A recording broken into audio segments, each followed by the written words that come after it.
All right. Alrighty. Welcome back to the live show. It is currently 8:12 p.m. Happy Sunday. And of course, today is the 10th of May 2026. Happy Mother's Day to all the gorgeous, beautiful moms out there. One more time, God bless you. All right. As we all know what happened in Venezuela, okay? A lot of people know what happened in Venezuela. But Marco Rubio talks about it in this hearing. He goes deeply into the process, what the United States is trying to do in Venezuela, what the United States did in Venezuela. This hearing was about 3 months ago. This was in January. So, yes, we're gonna check it out.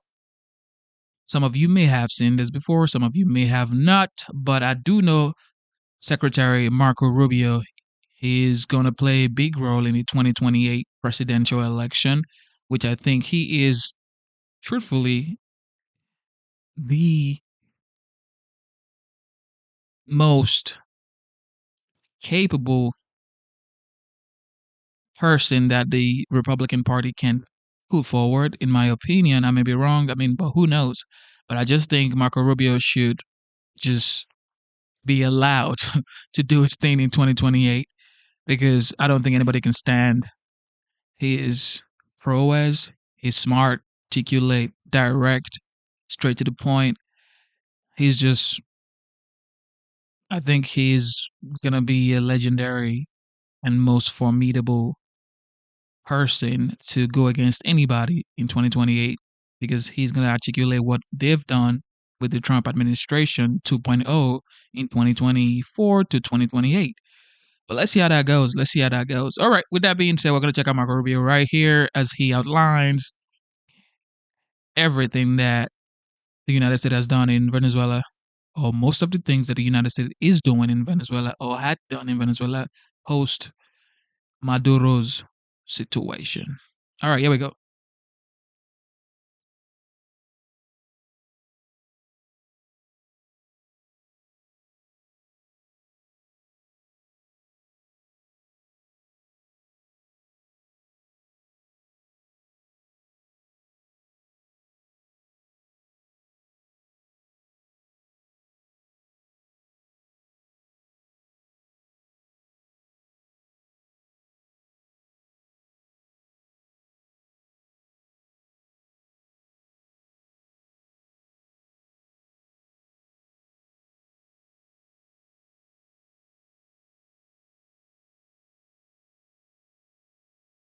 Committee will come to order. Good morning, everyone, and welcome, everyone. Today we have important business to do.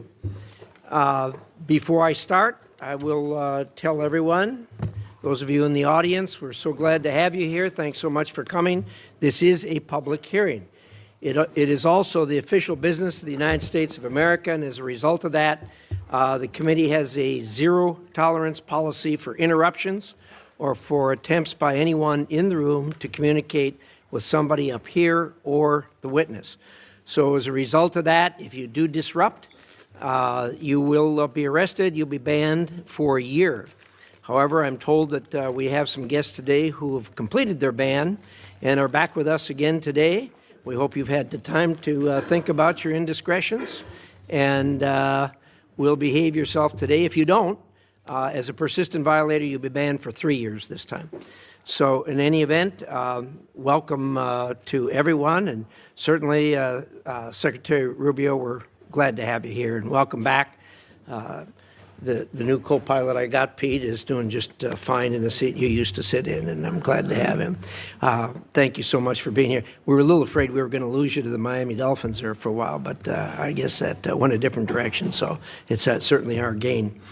I'd like to start this hearing on the Venezuela situation by recognizing the brave men and women who participated in this operation.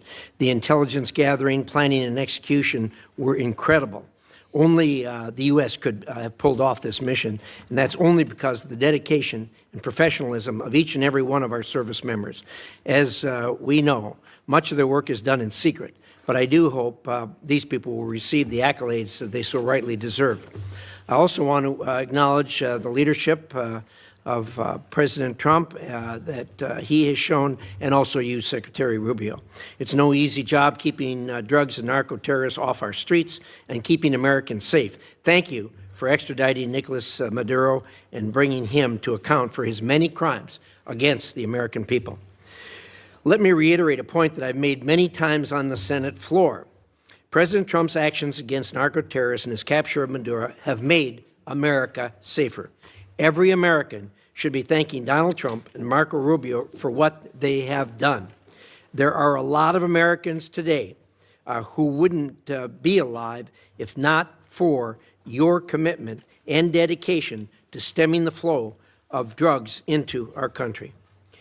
The actions in Venezuela were limited in scope, short in duration, and done to protect U.S. interests and citizens. What President Trump has done in Venezuela is the definition of the President's Article 2 constitutional authorities as Commander-in-Chief, and wholly consistent with what other presidents' efforts and what they have done and actions they have taken to protect the American people from threats in our own hemisphere.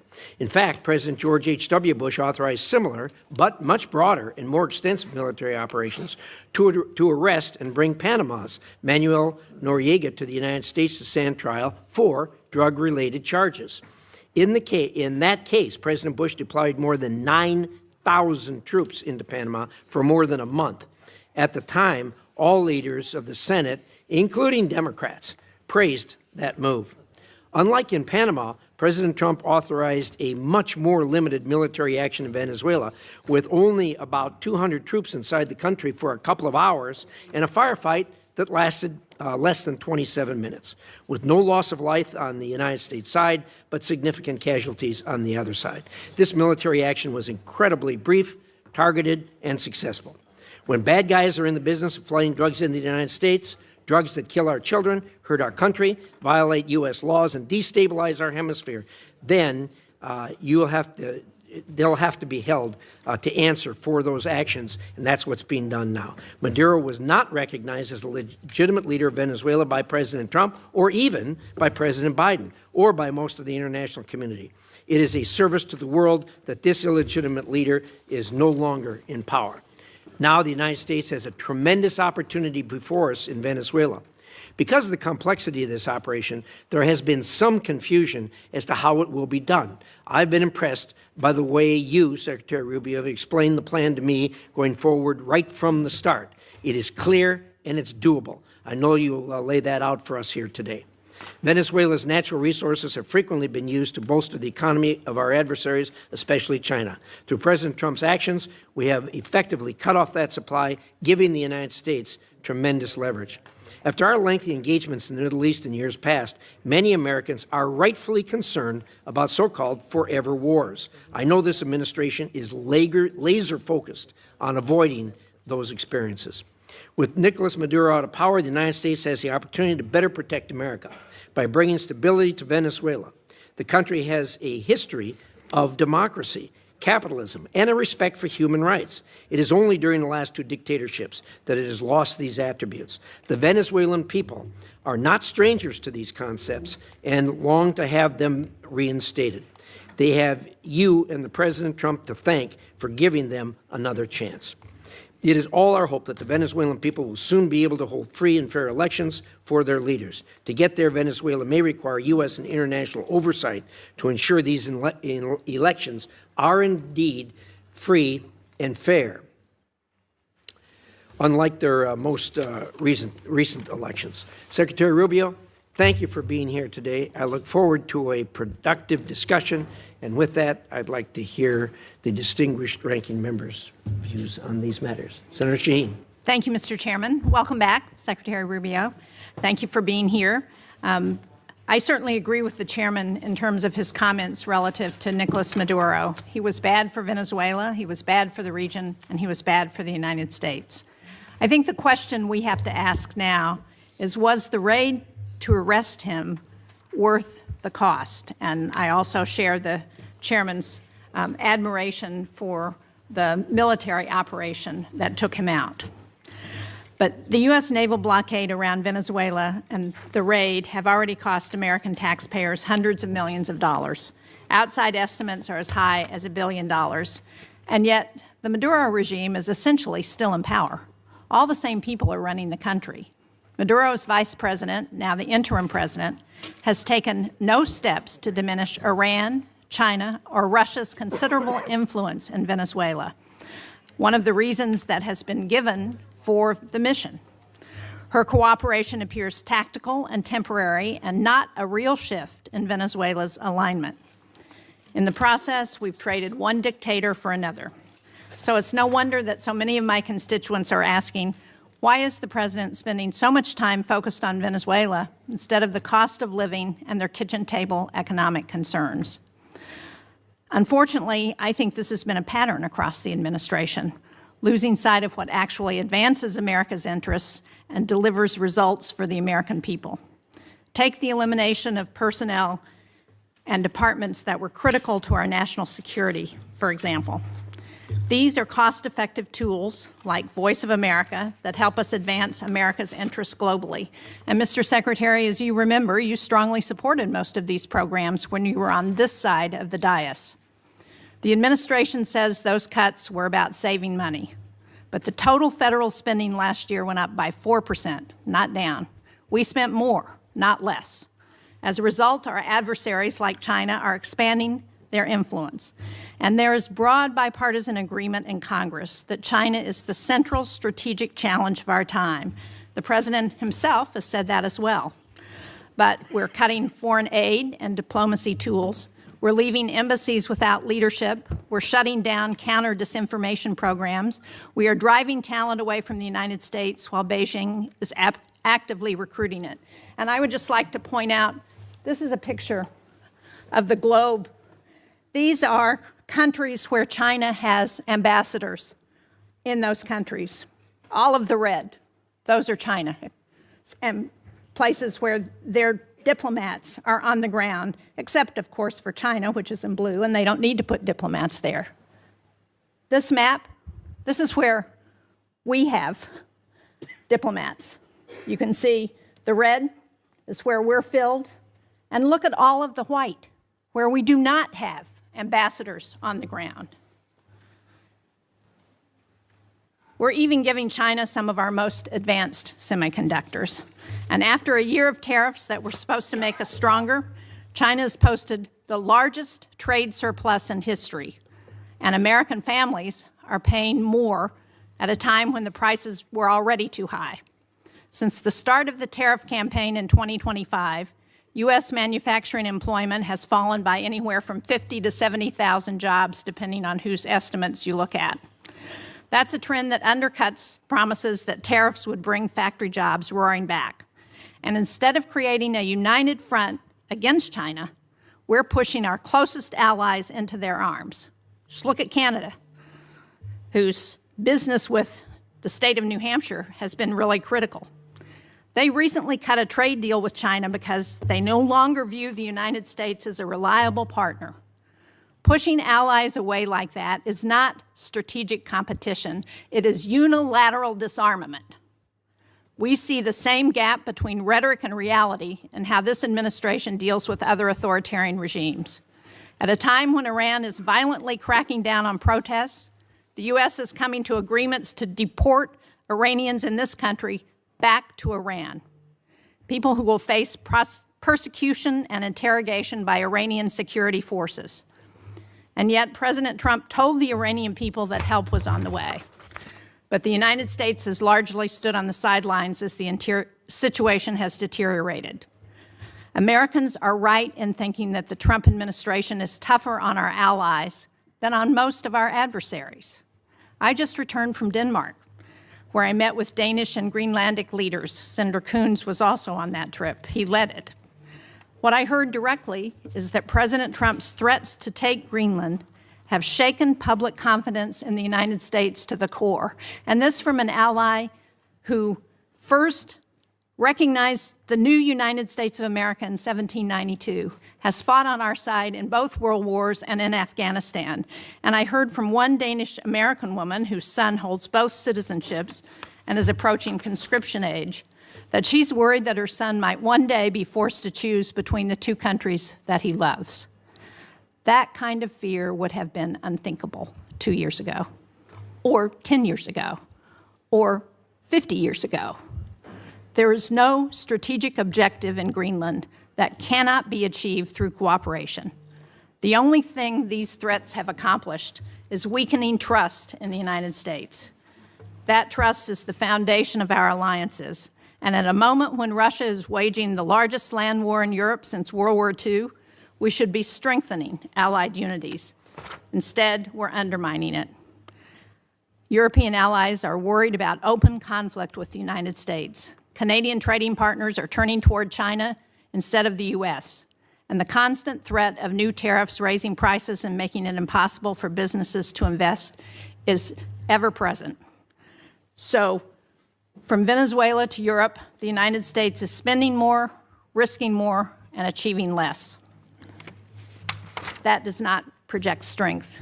It hands our adversaries exactly what they want. Thank you, Mr. Chairman. Thank you, Senator Shaheen. We're now going to hear from Secretary Rubio. After that, we'll do a round of 5-minute questions. And so with that, Secretary Rubio, welcome back to the committee. Love to hear what you have to say. Thank you. I appreciate it. And I'll be brief in my opening statement so we can leave more time for questions. I've submitted a written statement, but I'm not going to use it. I'm just going to talk to you guys for a few minutes. And all right, here we go.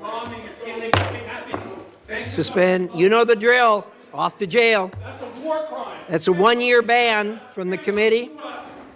Anyone who is a persistent violator will be banned for 3 years. So don't know whether the guy falls in that category. Looks like it. I hope after 3 years he'll find a more productive means of employment. Secretary Rubio, we have 2 hearings a week. You know, you seem to have a more robust following than most of our witnesses that come before us. But anyway. There'll be a couple more, so thank you for stopping the clock, but I appreciate it. So, and I know there's a lot of other topics you're going to ask me about, so we can talk about those, including the ones that Senator Shaheen just outlined. But let me just talk about Venezuela in particular. Please. I think we can talk, if you want. I'm sure your questions will be about what happened before and led up to in the operation. I want to focus my comments this morning on what happens now and moving forward, because you're going to ask about the going back. And let me just say this. What is our goal going in? We had in our hemisphere a regime operated by an indicted narco-trafficker that became a base of operation for virtually every competitor, adversary, and enemy in the world. It was, for Iran, their primary spot of operation in the Western Hemisphere was Venezuela. For Russia, their primary base of operation in the Western Hemisphere, along Cuba and Nicaragua, was Venezuela. In the case of China, China was receiving oil at a huge, about $20 a barrel discount. And they weren't even paying money for it. It was being used to pay down debt that they were owed. This is the oil of the people of Venezuela, and it was being given to the Chinese as barter at a 20%, at a $20 discount per barrel in some cases. And so you had basically 3 of our primary opponents in the world operating from our hemisphere from that spot. It was also a place where you had a narco-trafficking regime that openly cooperated with the FARC and the ELN and other drug trafficking organizations using their national territory. It was an enormous strategic risk for the United States, not halfway around the world, not in another continent, but in the hemisphere in which we all live. And it was having dramatic impacts on us, but also on Colombia and on the Caribbean basin and all sorts of other places. It was an untenable situation, and it had to be addressed. And it was addressed. And now the question becomes what happens moving forward. As I've described to you in previous settings and in individual conversations, we had 3 objectives here. The final, I'll work it backwards, because the end state here is we want to reach a phase of transition where we are left with a friendly, stable, prosperous Venezuela, and democratic, in which all elements of society are represented in free and fair elections. By the way, you can have elections. You can have elections all day. But if the opposition has no access to the media, if opposition candidates are routinely dismissed and unable to be on the ballot because the government, those aren't free and fair elections. That's the end state that we want. Free, fair, prosperous, and friendly Venezuela. We're not going to get there in 3 weeks. It's going to take some time. And so objective number one was stability. In the aftermath of the removal of Maduro, the concern was what happens in Venezuela. Is there civil war? Do the different factions start going at each other? Are 1 million people crossing the border into Colombia? All of that has been avoided.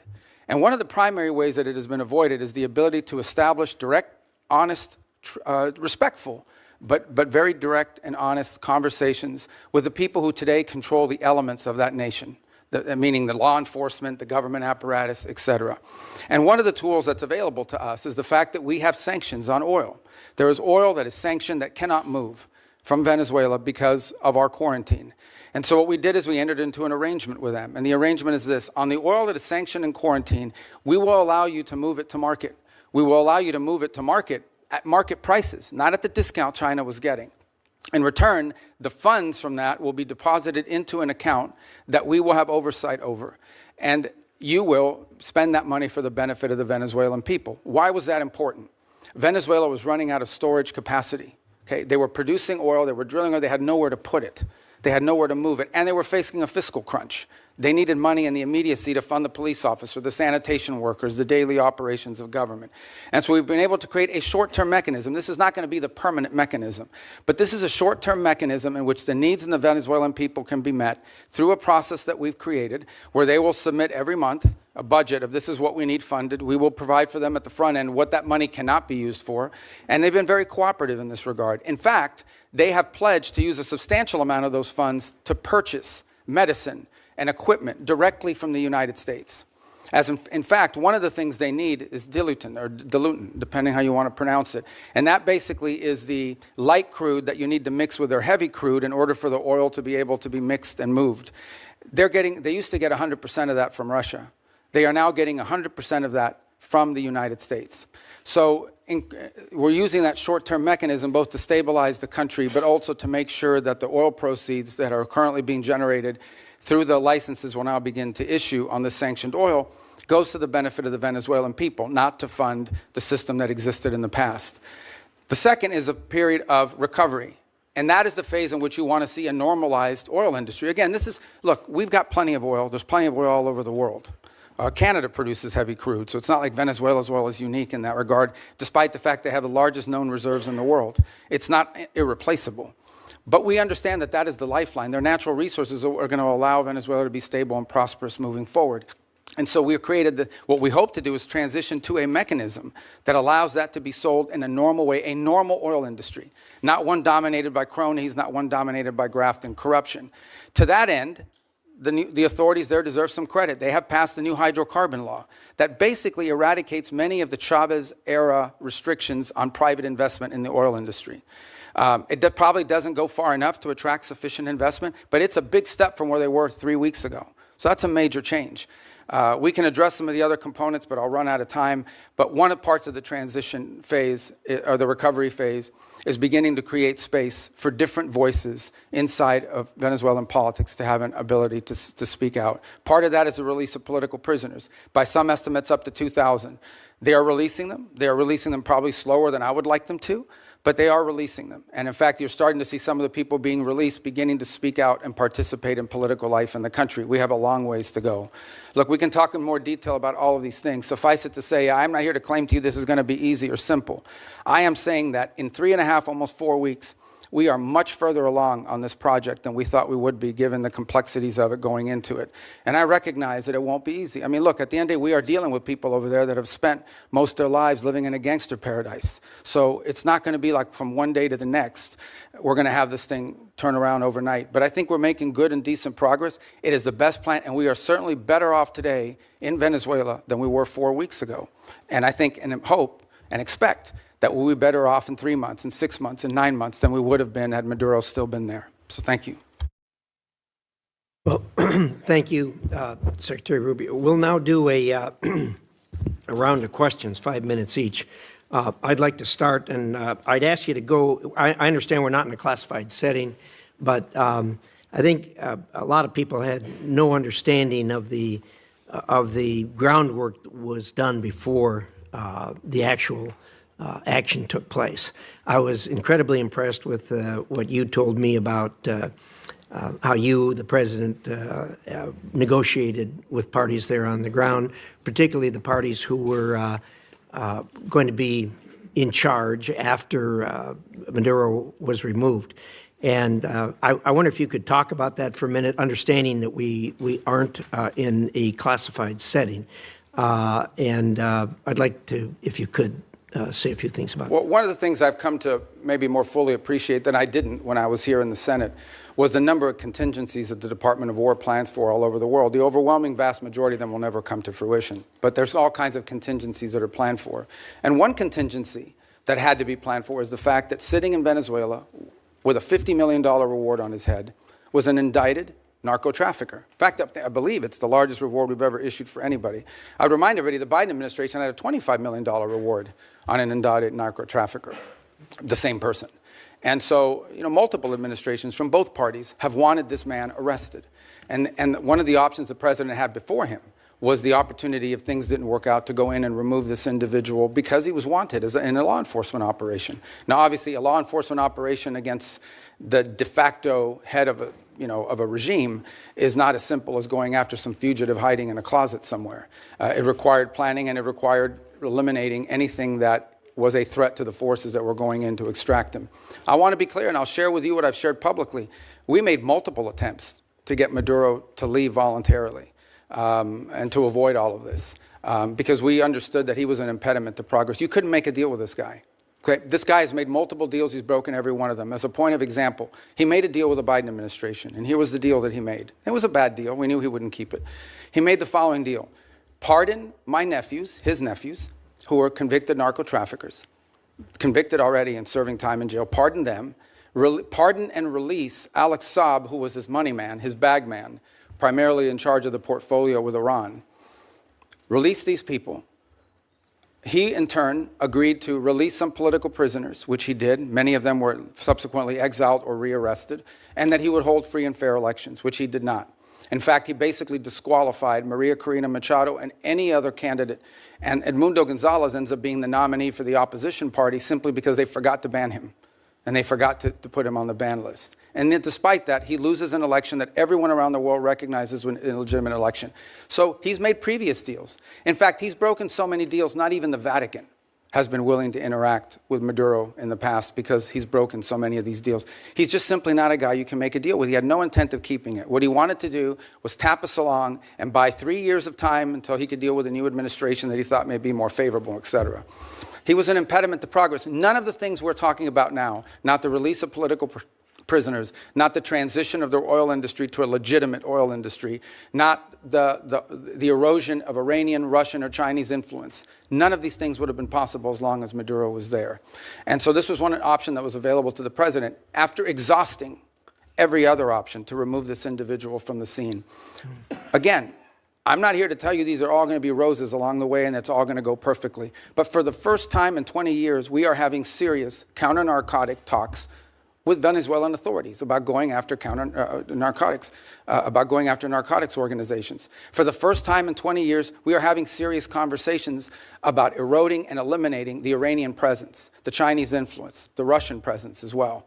In fact, I would tell you that there are many elements there in Venezuela that welcome a return to establishing relations to the United States on multiple fronts. We are at the end talking about a Western country that has a long history of cooperation and work with the United States. At one time, Venezuela, pre-Chavez, was a very strong U.S. ally. And we hope to get back to that point. We're not there. This thing still is in its infancy. But I certainly think a lot of progress has been made in that regard. I was impressed with your description of the fact how careful you were in the operation not to dismantle either institutions or infrastructure because you wanted to see the Venezuelan people take that over and get back on their feet again. I think that was really a wise decision to make and have it as surgical as it was. The last thing I'd ask about, if you could touch on for just a minute, is I know you spent a considerable period of time negotiating with the people that were going to do day-to-day operations, the Venezuelans who were going to fill the vacuum. How's that going, and how do you feel about where we are there? Well, first of all, let me understand something. I spent 14 years in the U.S. Senate going after these people pretty hard, along with many of you. So, I mean, I understand who they are, and I understand this portfolio from a personal level quite well. So we're very realistic about what we're dealing with here. We also understand that in geopolitics, sometimes that's required. And in this particular case, there are an alignment of interests. And we certainly think that the approach we're taking is preferable to some of the other alternatives that people speculate about or fear. And I would say at this point, I do have to characterize, again, being realistic, clear-eyed, and understanding that there will be impediments and unexpected events along the way. What we have found so far is cooperation, respect, dialogue, and it's not just me. As has been reported in the media, Director Ratcliffe traveled to Caracas and met with leaders there and discussed important items of potential cooperation. I've also discussed, and I think I've alerted some of you, that we have Laura Dogue, who was our ambassador to Nicaragua in the past and to Honduras, will be taking over the Venezuelan Affairs Unit, first in Bogota, but ultimately in Caracas. We've had a team on the ground already there. We already had 70 locally employed that sort of maintain that facility, but we have a team on the ground there assessing it, and we think very quickly we'll be able to open a U.S. diplomatic presence on the ground, which will allow us to have real-time information and interact, by the way, not just with officials in the regime and with the interim authorities, but also interact with members of civil society, the opposition. We think we're going to be much further along when we get them along the way. They've been very cooperative on that front. Obviously, there's some hard asks along the way. We'll see what the response is to those. But whether it's General Kane with his counterpart, or Director Ratcliffe, or myself with Delcy Rodriguez, we've established what I think so far has been a very respectful and productive line of communication as we go through this stabilization phase and towards the recovery phase. But there's a lot of work to be done here, and we ultimately are going to judge actions, not words, and that's what we're hoping to work towards. Well done, Senator Shaheen. Thank you. I'm pleased that we are looking at a diplomatic presence in Venezuela in the near future. I think that's very important. But the DEA has reportedly identified Delcy Rodriguez as a significant actor in the drug trade. Do you agree with that? And if you do, how are we to assure the American people that the money that's going to Venezuela is not going to any of the cartels or drug running? Yeah, and well, first of all, on the first point, I would say she's not indicted the way Maduro and his wife were. So I'm not going to speculate about newspaper articles and what law enforcement is working on. If, in fact, there were such an investigation, that's something that we would speculate on. Suffice it to say that this was not a normal system. We all should stipulate to that, okay? That regime, as everyone understood, was held together by corruption. The glue that kept people together was not loyalty to Maduro. It was the fact that these 5 guys had 5 separate oil fields that were assigned to them. These people had drug routes. I understand that. So that's going to be clear. I'm not defending the regime. In fact, I'm concerned that we haven't really changed the regime enough, and that America's dollars are still going to drug runners and to significant organizations who we don't want to have benefit from the funding that we're selling now of oil and providing to the Venezuelan government. Look, I acknowledge that we are dealing with, I told you, with individuals that have been involved in things that in our system would not be acceptable, would not be acceptable to us in the long term. By no means is our policy to leave in place something permanent that's as corrupt as you've described. We are in the transition and stabilization phase. We are just acknowledging reality, and that is you have to work with the people that are in charge of the elements of government. Okay, but now, what are the reassure people that money is not continuing to go to the drug cartels? Right, so that's the process that I outlined to you. So on the sanctioned oil, the oil that requires U.S. permission to move, that oil, the proceeds of that oil, which, by the way, is being sold at market price, not at the discount Venezuela was being forced to sell, is being deposited into an account that ultimately will become a U.S. Treasury blocked account here in the United States. They will submit, we will, at the front end, say this is what this money can be spent on these things. We will submit to them, they will submit to us a budget request. We want to use this money for these things. And part of the proceeds will go to fund a audit process to make sure that that's how the money is being spent. So and that's how we intend to handle those funds in the short term. There's an actual audit process that's been set up? Who is It will be set up, and responsible? we have a couple options. One option is the XM Bank. They have expertise as bankers and being able to do some of that option. There may be some others in place. We haven't finalized what that audit process would be. We've only made one payment, and that payment we did, and retrospectively will be audited, but it was important we made that payment because they had to meet payroll. They had to keep sanitation workers, police officers, government workers on staff. It was a $300 million payment. Right. So it's been reported that the oil sold for $500 million, that $300 million went to Venezuelan government. What happened to the other $200 million? It's still sitting in the account, is my understanding at this time. The account in Qatar? Well, the account, yes, but that will ultimately be that's a short-term account. Ultimately, it will be a U.S. Treasury blocked account in the United States. And will it also be audited? Correct. Well, the audit will be on the expenditures. At the front end, we'll tell them this is what the money can be spent on. Again, I'm not talking about all the other revenues the Venezuelan government may have. We're talking about the revenues from the sanctioned oil. At the front end, we will say this is what the allowable expenses are. And then they will agree to fund, as part of the overall cost, they will pay for and fund an audit system acceptable to us to ensure that that's how the money was spent. And can you report to this committee once that audit system is set up? Oh, absolutely, yeah. I'd like to change the topic in my short time that I have left, because when you were a member of this committee, you authored legislation to prevent President Trump from unilaterally leaving NATO, you and Senator Kaine. Do you still believe that the U.S. benefits from NATO?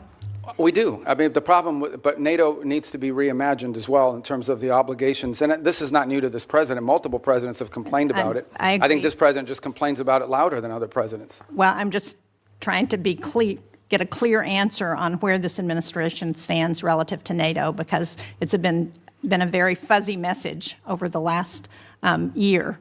And do you agree that we're stronger in confronting China when we do so with like-minded partners, and that China is still the #1 threat that we face in the United States? Yeah, but our like-minded partners have to have capability, and that's been part of the problem, is the erosion in European defense capabilities, because they've taken vast amount of the monies that these are rich countries, and because of the NATO umbrella, it gave them the flexibility to spend a tremendous amount of their revenues on social programs and not on defense. Now, maybe that trend line will begin to change. Well, it's already begun to change, frankly, and thanks. And I think the president deserves credit for that, for the fact that there is now a commitment for 5% of GDP to be spent on defense. But part of that strength also comes not just from having the mechanism, the military might, but it also comes from the unity with our allies. And to the extent to which that unity is undermined, like the talk about Greenland and antagonizing Denmark, then it undermines NATO's ability. And the only people who are excited about that are Vladimir Putin and President Xi. Yeah, well, I would say that I think our alliances in NATO ultimately are something that's going to work out. Our partners understand the importance of the U.S. presence in NATO. Without the U.S., there is no NATO. And we understand that in order for NATO to be stronger, our partners need to be stronger. And one of the things we've explained to our allies in NATO is the United States is not simply focused on Europe. We also have defense needs in the Western Hemisphere. We have defense needs in the Indo-Pacific. And it will require us. We may be the richest country in the world, but we don't have unlimited resources. And as we reassign exactly why we want to have allies and partners to help us as we're looking at conflicts around the world. And when we antagonize our allies and partners, and when we send Canada to do a trade deal with China instead of coming to New Hampshire or the United States, it weakens our ability to confront our adversaries. Yeah, but our allies have to be two things. They have to be willing to step up, but they also have to be capable of stepping up.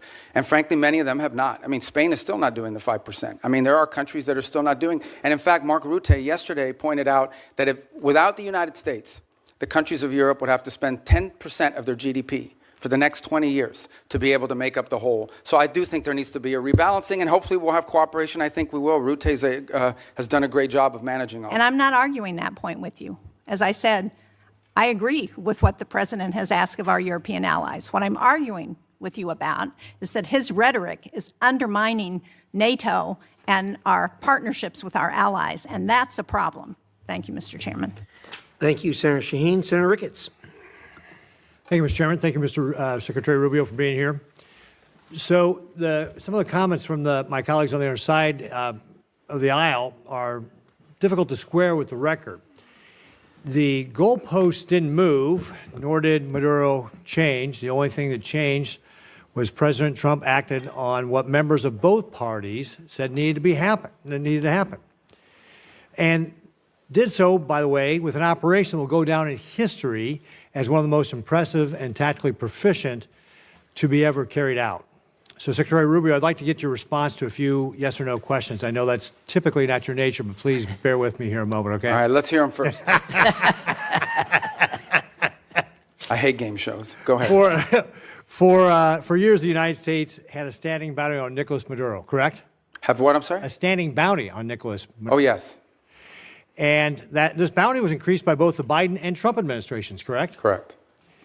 And despite that bounty, did Maduro remain in power? Yes.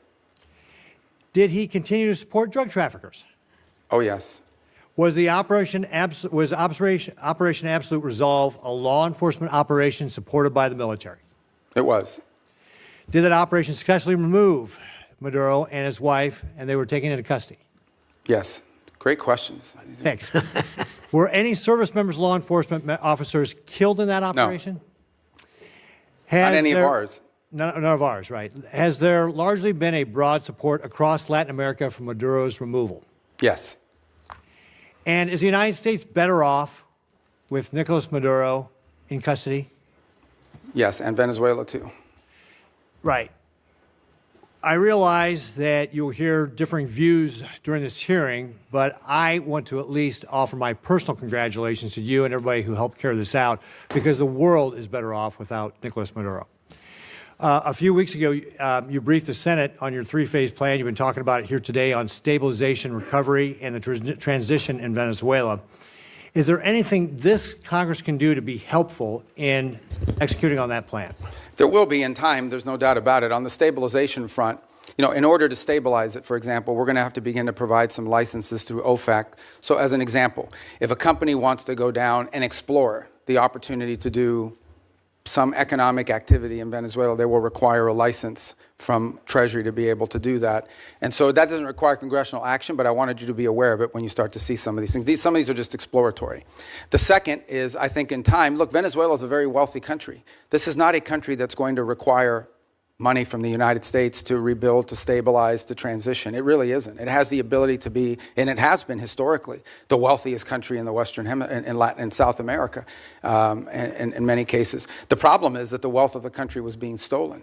And so part of both the recovery and the transition phase is ensuring that you leave in place a prosperous, free, democratic, allied with the United States and friendly, but also prosperous Venezuela, where the resources of the country are being done responsibly, are being utilized responsibly and to the benefit of the people and their economy.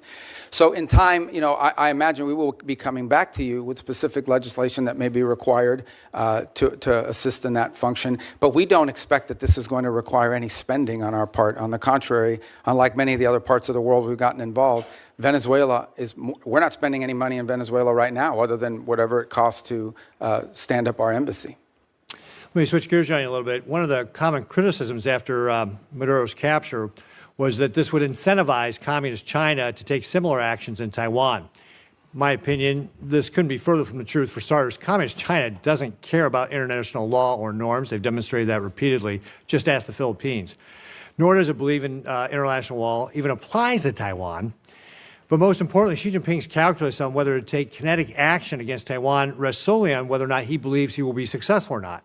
In this sense, the tactical proficiency displayed during Operation Absolute Resolve may have actually given Xi more pause to take than in taking action in Taiwan. Because despite its massive military buildup, the PLA continues to lack the experience so clearly on display that the United States demonstrated in Maduro's capture. And the PLA leaders that do have combat experience, like General Zhang, just got purged, or at least one of them did. So, Secretary Rubio, do you believe that the operation to take Maduro into custody will have any impact on Communist China's actions or intentions toward Taiwan? No. Look, the situation on Taiwan is a Xi legacy project that he's made very clear that that's what he intends to do. And that's going to be irrespective of anything that happens in the world.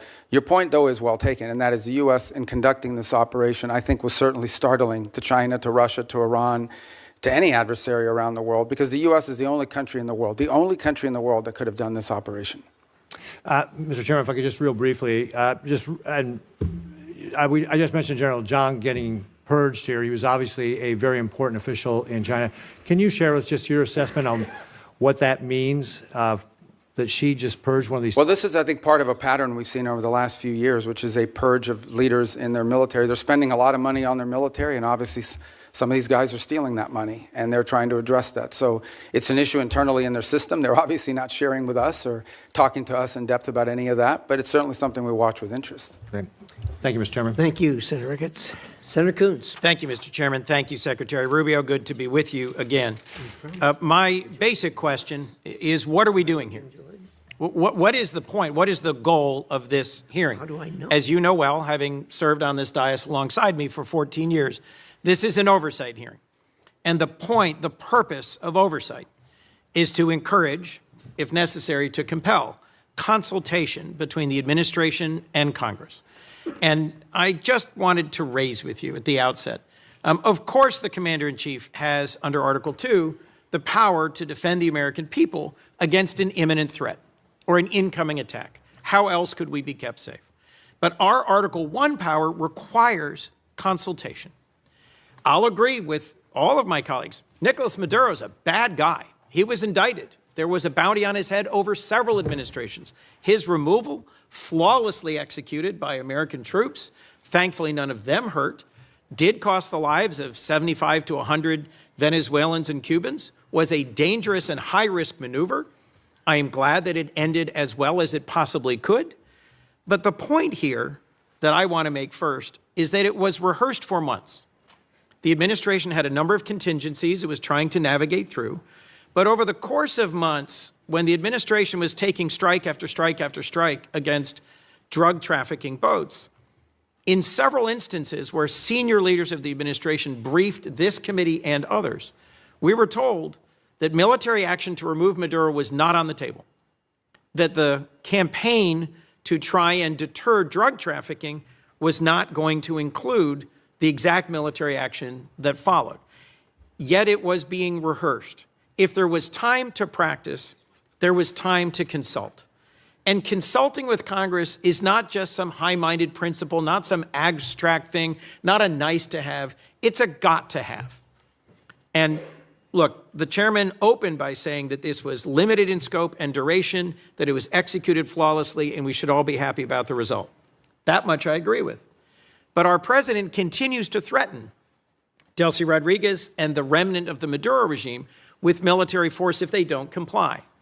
We should know what are the policies, what is the path, what is the plan forward. You and I both know the long and painful history of wars that began and seemed to be resolved and then opened up into excruciating, expensive, years-long conflicts. In Iraq in particular, in Libya and elsewhere, things do not always go as planned. And so consultation with Congress that is truthful and forthcoming and transparent is critical.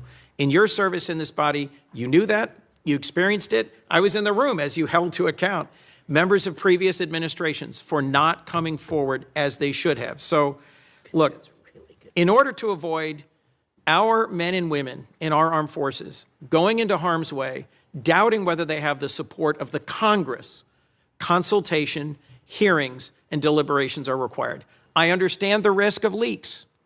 That's a risk every administration takes. But at the end of the day, our framers entrusted the power of the declaration of war to this body, not to the executive. And where there is the time to consult, there has to be consultation. Second, I just wanted to talk about allies and alliances. I was just in Europe. I led a bipartisan delegation, as Senator Shaheen referenced, to Denmark. And our president's comments about NATO, about Denmark, and his attempts to coerce Denmark into giving up Greenland are appalling. They profoundly harmed our security.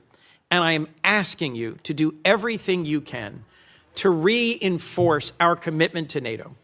I was concerned that you just said NATO needs to be reimagined. Let's just be clear about the record. You know as well as I, Article 5 has only been invoked once, and it was in defense of us after we were attacked. Danes and soldiers from almost every other NATO ally deployed and served, fought and died. 52 Danes. And for me, the most emotional moment of my visit to Denmark was laying a wreath at the memorial to the Danes who served, fought, and died alongside Americans.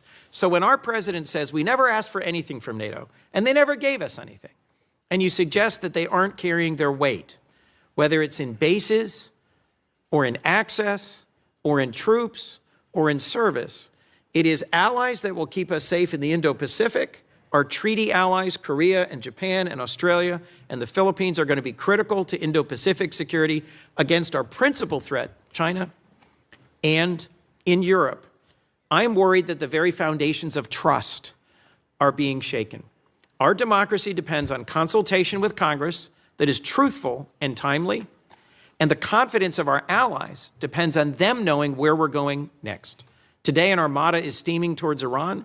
Our president is on social media threatening Iran.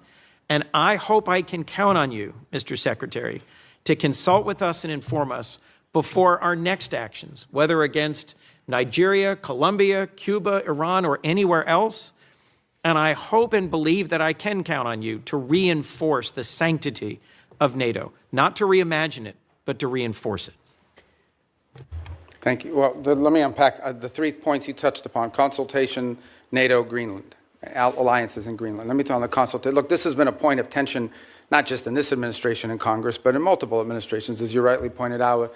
I was a big fan of consultation when I was sitting over there. Now, you know, it's a different job, different time. But it's not, that's not necessarily the point. This is a very unique situation that we faced here.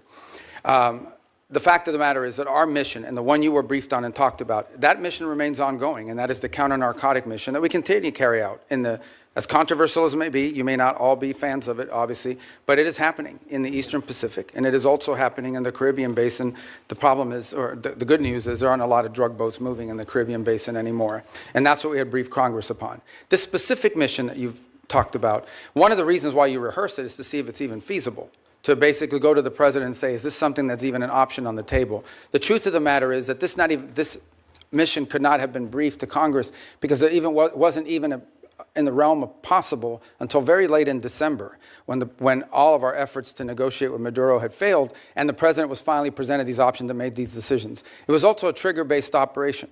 It may never have happened. It required a number of factors to all align at the right place at the right time in a very limited window, and it wasn't even clear if it was ever going to be possible. There's also the aspect which I do not control, and that is deference to the Department of War on operational security.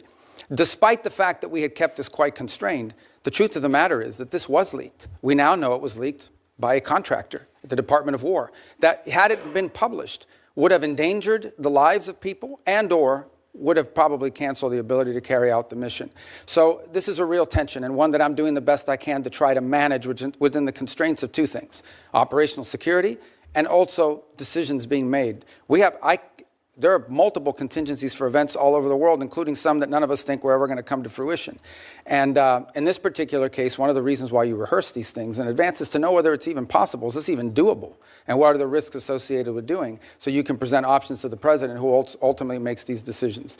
In the case of reimagining NATO, it most certainly has to be reimagined. And the reason why it has to be reimagined is not because its purpose is reimagined. Its capabilities have to be reimagined. Let me give you as a point of example. There's a lot of talk about security guarantees. And it's something that there's general agreement about now with the case of Ukraine. But those security guarantees basically involve the deployment of a handful of European troops, primarily French in the UK, and then a U.S. backstop. But in fact, the security guarantee is the U.S. backstop. It is not and I'm not diminishing the fact that some countries in Europe are willing to place troops in a post-war Ukraine. What I'm pointing out is that is irrelevant without the U.S. backstop. And the reason why you need such a strong U.S. backstop is because our allies and our partners have not invested enough in their own defense capabilities over the last 20 or 30 years. Now, hopefully that's going to change. Hopefully that is changing. And in some cases and in some particular countries, it's already changed. But this is a fact that we cannot ignore. NATO is going to be stronger if our allies are more capable, especially, and here's the reality, whether we want to accept it or not, we have interests all over the world. We have interests in the Middle East, we have interests in the Western Hemisphere, and we most certainly have interests in the Indo-Pacific. A number of you have already pointed out that China is the chief challenge. We can't have the same soldiers or the same ships in both Europe and in the Indo-Pacific. We have to pick. No matter how many ships we build, no matter how many capabilities we grow, we're going to have to make these adjustments. And the stronger our partners are in NATO, the more flexibility the United States will have to secure our interests in different parts of the world. That's not an abandonment of NATO. That is a reality of the 21st century and the world that's changing now. In the case of Greenland, I'll say we're in a good place right now. We had excellent meetings with the Secretary General of NATO. In fact, even as I speak to you now, there'll be some technical level meetings between us and our partners in Greenland and Denmark on this issue. And I think we have in place a process that's going to bring us to a good outcome for everybody. The president's interest on Greenland has been clear. It's a national security interest. It's a long-standing interest that predate this administration. It's one that our allies acknowledge is real. I think we're going to get something positive done. We're going to begin that process in a very professional, straightforward way. It begins today, and it'll be a regular process. We're going to try to do it in a way that isn't like a media circus every time these conversations happen, because we think that creates more flexibility on both sides to arrive at a positive outcome.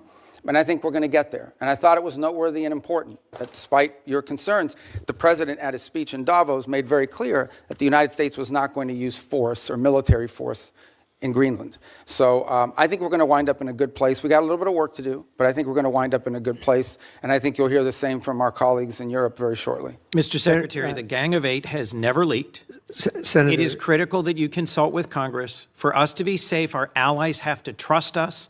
And for this committee to do our work, we have to trust you. Let's work together to restore that. Thank you, Senator Coons. Senator McCormick. Mr. Secretary, thank you for being here. Defending American interests in the face of Russian, Iranian, and Chinese encroachment in the Western Hemisphere is a key to the Trump corollary of the Monroe Doctrine. But Venezuela's new interim leader, in her public commentary at least, defends their ties to Russia, Iran, and the PRC, and had said this week had enough of U.S. interference. So beyond the oil leverage, which you talked about in your testimony, what steps is the administration taking to demand from the interim government to put incentives in place to ensure that they prevent malign actors, foreign terror organizations, and so forth from continuing to have influence and safe haven in Venezuela? Yeah, it's two. I mean, yes, there's leverage. And I wouldn't just say oil. I think anything that's sanctioned in Venezuela, will, in order for them to normalize it, will require cooperation with the United States. But it's not just leverage. It's also their national interest. It's an alignment of their interest. The truth of the matter is that the United States will be a far better partner for a future Venezuelan government that's free and democratic, and even for the current authorities, than some of the partners they've signed up with now. Frankly, we think it's not in Venezuela's interest to have an Iranian presence or the sale of Iranian weaponry or anything like that into their country. So I think there's alignment there. We think and can argue that some of these criminal elements, which they've allowed to act with impunity in parts of their country, is a deal with the devil. In the short term, it provided revenues to some corrupt regime officials, but in the long term has created real destabilization, not for just them, by the way, but also for Colombia. Just understand something. The FARC dissidents and the ELN operate with impunity from Venezuelan territory. They control Venezuelan territory. Yeah. And some of that was through deals with individuals aligned with the regime because they made money off of that. But we don't think that's in the long-term interest. Do they agree? And what's been expressed to us by leaders of the interim authorities is that they agree. And now we're going to test it. Despite the public commentary, there's a recognition, you think, and progress. Look, we all have politics. Yeah. Even in places like that. Suffice it to say what I've said from the very beginning, and that is we are going to judge based on actions, not words. And that's going both ways. You can tell us you're going to do all these great things. If you don't do them, you didn't do them. Or you can say, I'm not going to do these great things, but if you do them, you did them.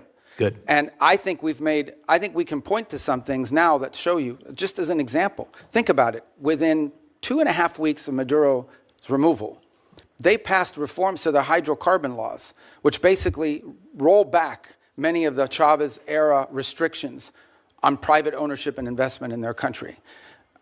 It doesn't go far enough. It probably needs to do more, but that's extraordinary. That never would have happened 2 or 3 weeks ago. It certainly wouldn't have happened if Maduro was still there. So I think these are signs of progress. Do they still have political prisoners? They do. But many are increasingly being released every single day, and some are actually being released and beginning to speak out again. And we're going to watch very closely how they're treated and how that happens, because that'll be part of how we judge them and their actions. You not touched words. on my second question, which is this long history of very sordid history for outside investors coming into Venezuela. And the president and you had a meeting with our energy leaders in the Oval Office to talk about the opportunity to invest. And there was, worries about the safety of investing.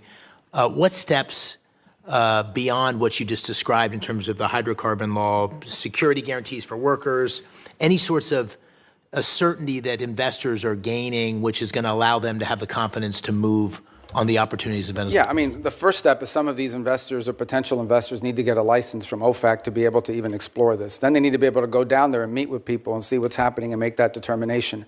Here's what I would say. Venezuela has a lot of oil. They do. But there's a lot of oil in other places, too. Companies are only going to invest somewhere if they know we're going to invest, we're going to make our money back with a profit, and our land isn't going to be taken from us. And if you try to, there's a court we can go to and contracts we can enforce. That's the level of certainty that we're talking in terms of security. And that's part of this transition process. That's part of this recovery process, is to normalize their industry. Because if not, they'll just invest the money in Guyana, or they'll just invest the money in some other part of the world that has oil. They're not going to risk it. So it's to their benefit to have set up a normal, transparent process that encourages foreign investment, not just in oil, by the way, and other natural resources, but in other sectors of their economy. I mean, it's unlimited, whether it's retail, whether it's banking. I mean, a country that's prosperous and generating economic activity holds the promise of all sorts of economic activity. I'm going to try to squeeze in one more question, if I could, just in my remaining seconds. Just very briefly, we've heard such differing accounts, and the president has spoken strongly, you have as well, on the deaths in Iran and the horrible atrocities that are being committed. Can you give us some sense of, we see reports of thousands, tens of thousands. What's the State Department's best estimate of what's happened on the ground? Well, in the thousands for certain. And look, I think regimes, including that one in Iran, have learned that when you start shooting people in the head with snipers, it's effective. I mean, it works, and they've done it, and it's horrifying. And that's what we've seen. That regime is probably weaker than it has ever been. And the core problem they face, unlike the protests you saw in the past on some other topics, is that they don't have a way to address the core complaints of the protesters, which is that their economy's in collapse. And the reason why there's economies in collapse is because they spend all their money and all their resources building weapons and sponsoring terrorist groups around the world instead of reinvesting it back into their society. And as a result, have taken on massive global sanctions, which has isolated their economy and their country. And so that's what the Iranian people are demanding, is that they stop doing that and start caring about them and get these sanctions off them. And this regime is unwilling to do it. So the core challenge is the protests may have ebbed, but they will spark up again in the future, because this regime, unless they are willing to change and or leave, have no way of addressing the legitimate and consistent complaints of the people of Iran who deserve better. Very good. Thank you. Thank you. Senator Murphy. Thank you very much, Mr. Chairman. Listen, I think the scope of the project that you are undertaking in Venezuela is without precedent. You are taking their oil at gunpoint. You are holding and selling that oil, putting for now the receipts in an offshore Middle Eastern account. You're deciding how and for what purposes that money is going to be used in a country of 30 million people. I think a lot of us believe that that is destined for failure. And I know that you're telling us today just to be patient, but a month later, we have no information on a timetable for a democratic transition. Maduro's people are still in charge. Most of the political prisoners are in jail. And by the way, those that have been let out have a gag order on them from the government. The opposition leader is still in exile. This looks already like it is a failure. You say you're in serious talks, but as you note, the Venezuelans are great at being in serious talks. They almost never deliver. So I'm just going to give you my three questions and hope that you'll answer them, because I do think we want to try to understand how to judge the efficacy of this as time goes on, because I worry you won't be back before this committee anytime soon, and to understand whether this is just facilitating corruption, both in Venezuela and here at home. So here are my three questions. First, reports are that you've given no-bid licenses to two companies to sell Venezuela's oil. One of them is a massive donor to the president. To many Americans, that reeks. And so my question is, can you commit that partners for future sales are going to be chosen through a fair, open selection process? Second, if Delcy Rodriguez, who is an unelected leader, the head of Maduro's torture operation, is still in power 6 months from now, does that mean that your policy is a success or failure? How do we judge when we've had enough of Rodriguez? And third, in your testimony, you reserved the right to use force again in the future if the Venezuelan government isn't complying with your requests. So if, for instance, they refused to give you access to the oil in the future, if they said, we're just going to keep it for ourselves, would this cause you to consider military action? And do you concede that if you're using military action simply to try to compel cooperation from the government, you absolutely need congressional authorization for that? So if you can answer those three questions. So the first question was about the trading companies. The second is about Delcy still in power 6 months from now. 6 months from now. And the third is on the use of force. Yes. Okay. On the first one, the two traders. So here's the problem we faced. The problem we faced in the short term is they had no place to put oil. They were running out of storage capacity for their oil. We had to move that oil to market very quickly. The only way to move it to market very quickly is to plug into these two primary trade companies that could sell it in the open market. That is not the permanent outcome here. That is a short-term fix to a short-term problem, which is they were literally storing oil. They brought in tankers and had tankers sitting offshore just to hold their oil. At some point, their capacity to produce was going to be shut down and their ability to generate revenue. So we had to move that oil very quickly. The long-term plan is not those two trading companies. The long-term plan is for them to have a normal energy program that sells directly into the market, directly to refineries and to companies that are exploiting and exploring it. For example, Chevron has operations there that never stopped. They seek to expand those operations. They don't need those trading companies. So those trading companies were a short-term fix for a very acute problem because we wanted to prevent societal collapse because they had no money for revenue.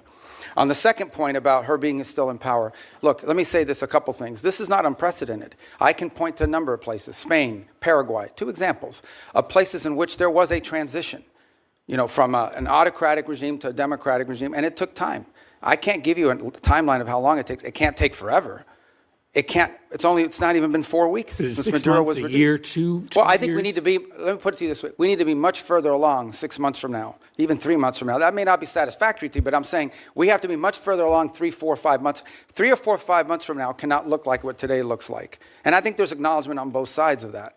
I can probably give you a better answer, and this is not deflecting, when we finally have people on the ground like the ambassador and the team around her on a daily basis that are interacting. Because one thing is for me to pick up the phone and talk to Delcy Rodriguez 3 times a week. Another thing is to have someone on the ground on a daily basis that's following these events, is talking to civil society, but also engaging with interim authorities. But the fact of the matter is that, yes, we want to see quick progress. As you said, it's unprecedented, okay? All I'm saying to you is, before this was stagnant. Before this, we had spent 14 years, you were involved in some of those efforts, 14 years trying to change the dynamic in Venezuela. 13, 12, 11, 10, it was a big part of my career in the Senate was spent on this. This is the first time in over a decade that we see even the glimmer of an opportunity to change conditions.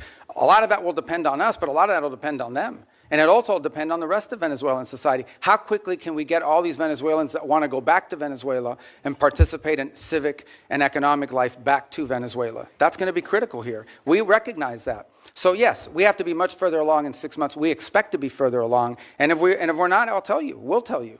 On the third point of use of force, look, the president never rules out his options as commander-in-chief to protect the national interest of the United States. I can tell you right now with full certainty, we are not postured to, nor do we intend or expect to have to take any military action in Venezuela at any time. The only military presence you will see in Venezuela is our Marine Guards at an embassy.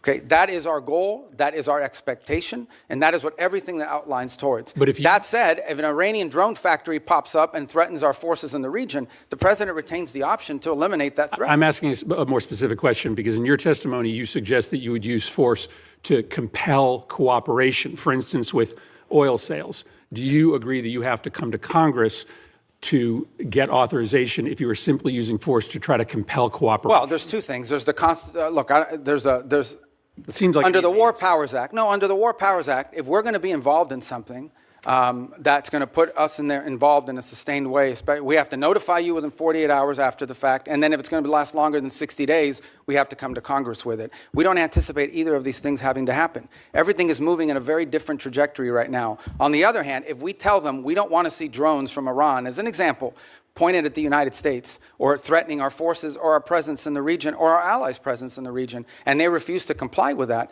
the president does reserve the option in self-defense to eliminate that threat. We don't see that. We don't anticipate it. But it could happen. But we hope not. We don't want it to happen. On the contrary, if we had to take military action, it would set us back on all these other things that we're talking about. I can tell you military action is not good for, recovery and transition. That's not what we hope to see. It's certainly not our goal here. But a lot of that will depend on them. But I think it would require the emergence of an imminent threat of the kind that we do not anticipate at this time. But that's not, they get a vote on that too. Senator Brasso. Thanks very much, Mr. Chairman. Mr. Secretary, great to see you. Congratulations. What you and President Trump have demonstrated in the past year is clearly peace through strength, and I appreciate the leadership from both of you. We've talked a lot about Venezuelan oil. You know, I focus a lot on energy going to China, and 3/4 of all the oil that went from Venezuela out of the country there last year, 75% of it went to China. They got it at deep discounts. Lots of money back to Venezuela through oil for loan deals. Since the start of this blockade, basically Venezuela crude shipments to China have fallen dramatically. Can you assess or talk a little bit about the impact this has on China's broader energy strategy? Just to be clear, it's a quarantine, not a blockade. A blockade is an act of war. It's a quarantine, and it's been very effective in the sense that it's given us this leverage. In fact, can I just add something, and this might be to Senator Murphy's question as well. The Venezuelan authorities are now identifying ships that they want us to grab. In fact, about a week and a half ago, we grabbed one of these ships. That was, because here's what happened in the aftermath of the Maduro. About 5 ships took off without authorization from the Venezuelans because they were controlled by some network in the country. With the cooperation of the interim authorities, we seized one of those ships. We brought it back into Venezuelan waters, handed the ship off to the Venezuelans, who in turn fed it into this mechanism, the short-term mechanism that I described to you was created. So we're seeing cooperation on that front. Now, I think your question more specifically was about China. Yeah, so look, China can buy Venezuelan oil, but they're going to have to buy it like everybody else in the world is going to have to buy discounts, it. Yeah, at the normal price. And that money is going to flow back to the benefit of the Venezuelan people in a structured way. And I know that in the short term, that will involve this mechanism we've described. In the long term, our intention is that it would be governed by a democratically elected government. You know, I mean, that, like a normal country would handle it. But it's not just about oil. There's other economic activity, the full spectrum. I mean, Venezuela was, and still, we're not talking about some third world country here. I mean, we're talking about a country that doesn't just have wealth, it has memory, it has history of economic activity, of people who own chains of pharmacies. I know some of these people, of people who own chains of retail stores, including American retailers who had a presence there. We just want it to be a normal, prosperous country again, not a playground for Iran, Russia, and China in our own hemisphere. And we're going to try to help them get that because we think it serves our national interest. That will require actions on our part, not money, but ultimately that will require them. This is ultimately going to be on the Venezuelan people and Venezuelan society and Venezuelan leaders to make this happen. We're going to be there to help and assist and create the parameters for it, and we feel like we're making really good progress. If we make as much progress over the next 4 weeks as we've made in the last 3.5 weeks, I'll feel very good about that. If it slows down or it gets complicated, I'll certainly let you know. But our anticipation is that we're going to be able to continue to work cooperatively with them because it's in their interest and ours. But I will point out to this. After this operation happened, look at the people who criticized it. I mean, there were others.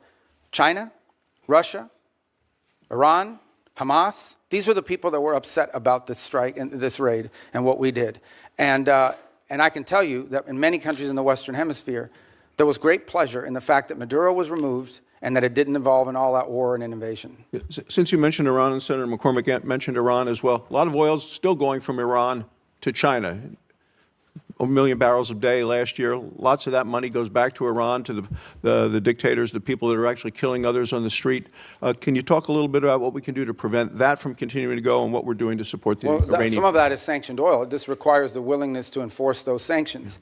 And obviously that comes with a cost-benefit analysis. The Iranians are also capable of seizing ships and doing that in retribution. But that's certainly something that will be under consideration, and others have done that in the past. And we have seized, for example, weapons shipments in the past that involve Iranian, and in fact, some of the ships, remember, all of these ships that we're seizing with the oil are with court orders. They're either one of two things. We either have a court order from a federal judge that allows us to seize it because it's in violation of a sanction, or it's a flagless vessel in the shadow fleet. And many of these ships here involve Iran. And some of that oil was going to be ultimately transferred to the excess refining capacity that China currently has. Since you mentioned the word shadow fleet, Senator Shaheen and I have legislation on subsea cables. I've asked you about that the last time we were here, the sabotage being done, directly being targeted. I know that Sweden and Finland have both detained Russian ships along those lines. We're going to have a markup on that bill tomorrow. Is that something you continue to support our efforts to go after? It is, and it's featured prominently in the agenda, both at the G7 this year, as it did somewhat last year, but again this year in the G7 will be one of the top items we'll be discussing. And we've also been pushing it as a priority for NATO to consider. The two new things we want NATO to make a priority this year in our conversations are the undersea cable infrastructure and Arctic security, and the third is critical minerals and supply chains, because ultimately you can spend all the money in the world on weapons. If you can't make them because you're missing some chip that requires some mineral that China controls, you're in a lot of trouble. Thank you, Mr. Chairman. Thank you. Senator Kane. Thank you. We started this operation on September 2nd with the attack on Venezuelans in boats in open waters, and now we are nearly 5 months in. Next week is 5 months. Finally, a public hearing. Wow, how novel. Finally, a public hearing in the Senate or House. This is the first public hearing we've had. 200 folks who are on secret designated combatant lists have been killed. U.S. troops have been injured. Hundreds of millions of dollars have been spent. An armada amassed. The announcement of a new Monroe Doctrine, which does not land well in the Americas. Democrats have been asking over and over again, can we have a public hearing? Can we share what we know with the American public? Finally, a public hearing. But even that hearing is constrained. I'd like to talk about the complete weakness of the legal rationale about the strikes on boats in international waters, but I can't because the administration has only shared it with members in a classified setting. I can't tell you why the domestic rationale is hollow and the international rationale is hollow. I can't tell you why the rationale for attacking Venezuela is hollow because, again, the rationale has been shared with us in a closed setting. I can't share with you the grim details of the murder of shipwrecked survivors in open waters that we all know because we've seen the videos and we've questioned the U.S. military officials involved about legality because the administration will not release that publicly. They released the boat strike videos publicly, but they hid the second strike that killed struggling shipwrecked survivors, even from Congress, for nearly 3 months, but I can't really talk to you about it. I can't talk to you about the weakness of the targeting criteria being used to attack boats in the Caribbean and Pacific. I would encourage any colleague, if you have not, go to the classified setting and ask for a briefing on each strike and ask this question: what was the evidence that there were narcotics on that craft? You will be very surprised if you ask that question about every strike. And so even in this first public hearing, 5 months in, there's a lot we can't talk about. If it was such a righteous operation, why is the administration and the majority in this Senate so jealously protecting the details about it from being revealed to the American public? I have Virginians deployed in this operation. I can't answer their families' questions. Thank God we're having a public hearing 5 months in. This is supposed to be the greatest deliberative body in the world. Mr. Secretary, who won the July 2024 Venezuelan presidential election? Oh, I think the whole world would acknowledge it was Edmundo Gonzalez. Who lost that election? Maduro. And his vice president, Delcy Rodriguez. Now, you have made the decision, the administration has made the decision in the aftermath of the attack that Delcy Rodriguez should be leading the country. Let me read something that President Trump said about her on January 14 about Delcy Rodriguez, who lost the election with Maduro. We just had a great conversation today, and she's a terrific person. I mean, she's somebody that we have worked with very well. Let me tell you what Delcy Rodriguez said the day after Venezuela was attacked. Governments around the world are simply shocked that the Bolivarian Republic of Venezuela is the victim and target of an attack of this nature, which undoubtedly has Zionist undertones. What the hell did Delcy Rodriguez mean when she said this attack had Zionist undertones? I'm assuming you have no idea. Oh, I have an idea what she meant. I mean, what's the question? What does she mean when she says this attack has Zionist undertones? Look, I'd have to answer, but let me understand in a broader context. No one here is telling you that this is what we want to see in the long term. Okay. This is not a campaign to leave in place the system that's currently in place. Let me switch. But we either have, no, but I mean, the criticism of us is, all right, go ahead. No, go ahead. I'm ready to switch now to talk about somebody that you thought you know raised well. an important point. If I can get back to it, I will. You know well and you respect well Maria Corina Machado. Here's what President Trump said about her, won the Nobel Prize in the aftermath of the attack on Venezuela.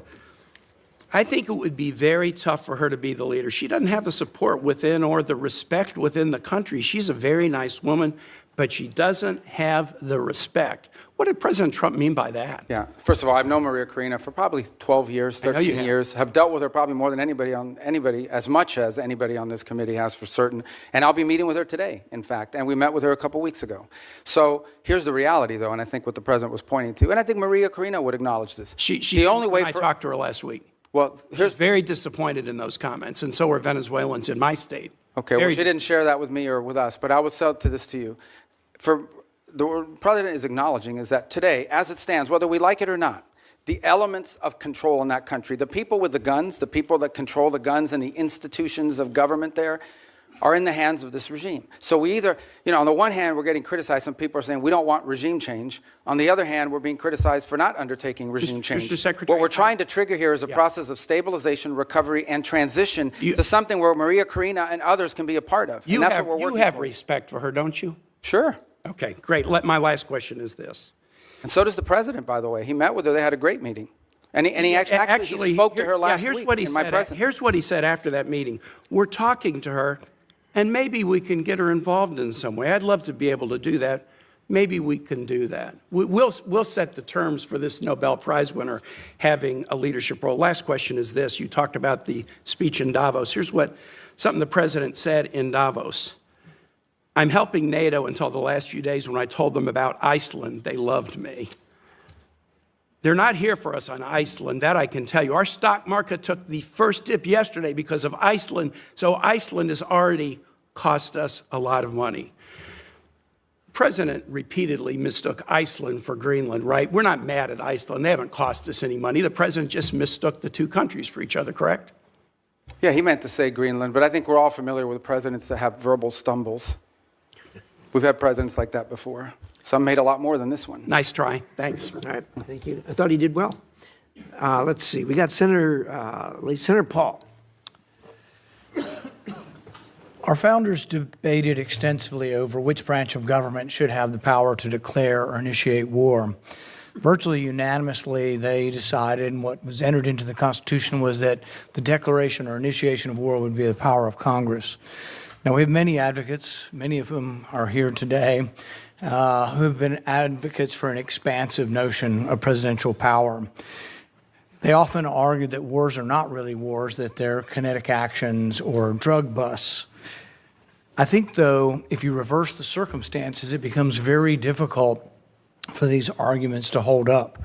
So I would ask you, if a foreign country bombed our air defense missiles, captured and removed our president, and blockaded our country, would that be considered an act of war? Well, I think your question is about and I will acknowledge you've been very consistent on all these points the entire career. So let me. No matter who's in charge. So I will point to two things. The first is it's hard for us to conceive that an operation that lasted about 4.5 hours and was a law enforcement operation to capture someone we don't recognize as a head of state, indicted in the United States, wanted with a $50 million bounty. My question would be, if it only took 4 hours to take our president, it's very short, nobody dies on the other side, nobody dies on our side, it's perfect.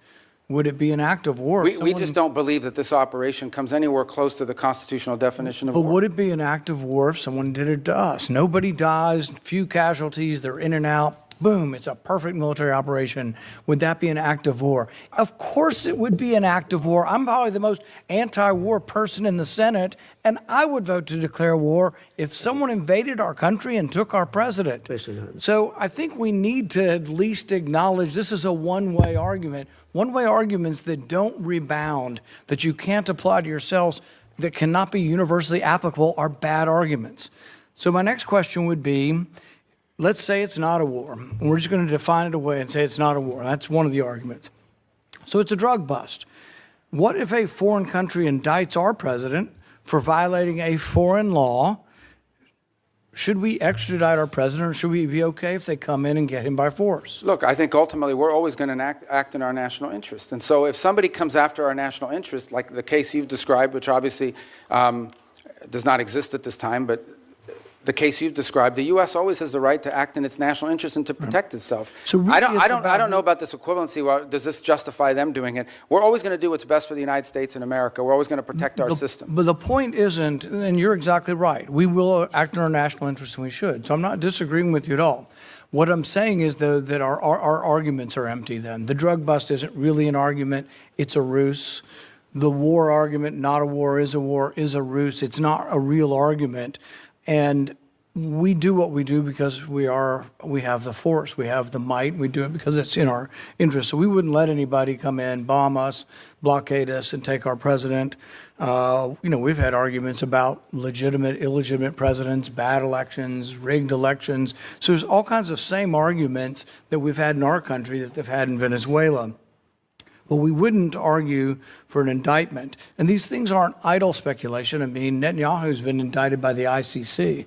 And one of the reasons I object to being part of the ICC, and I would say you and the administration probably agree, is we're not going to let any international council indict our president and arrest him somewhere on foreign soil. We're not going to do that.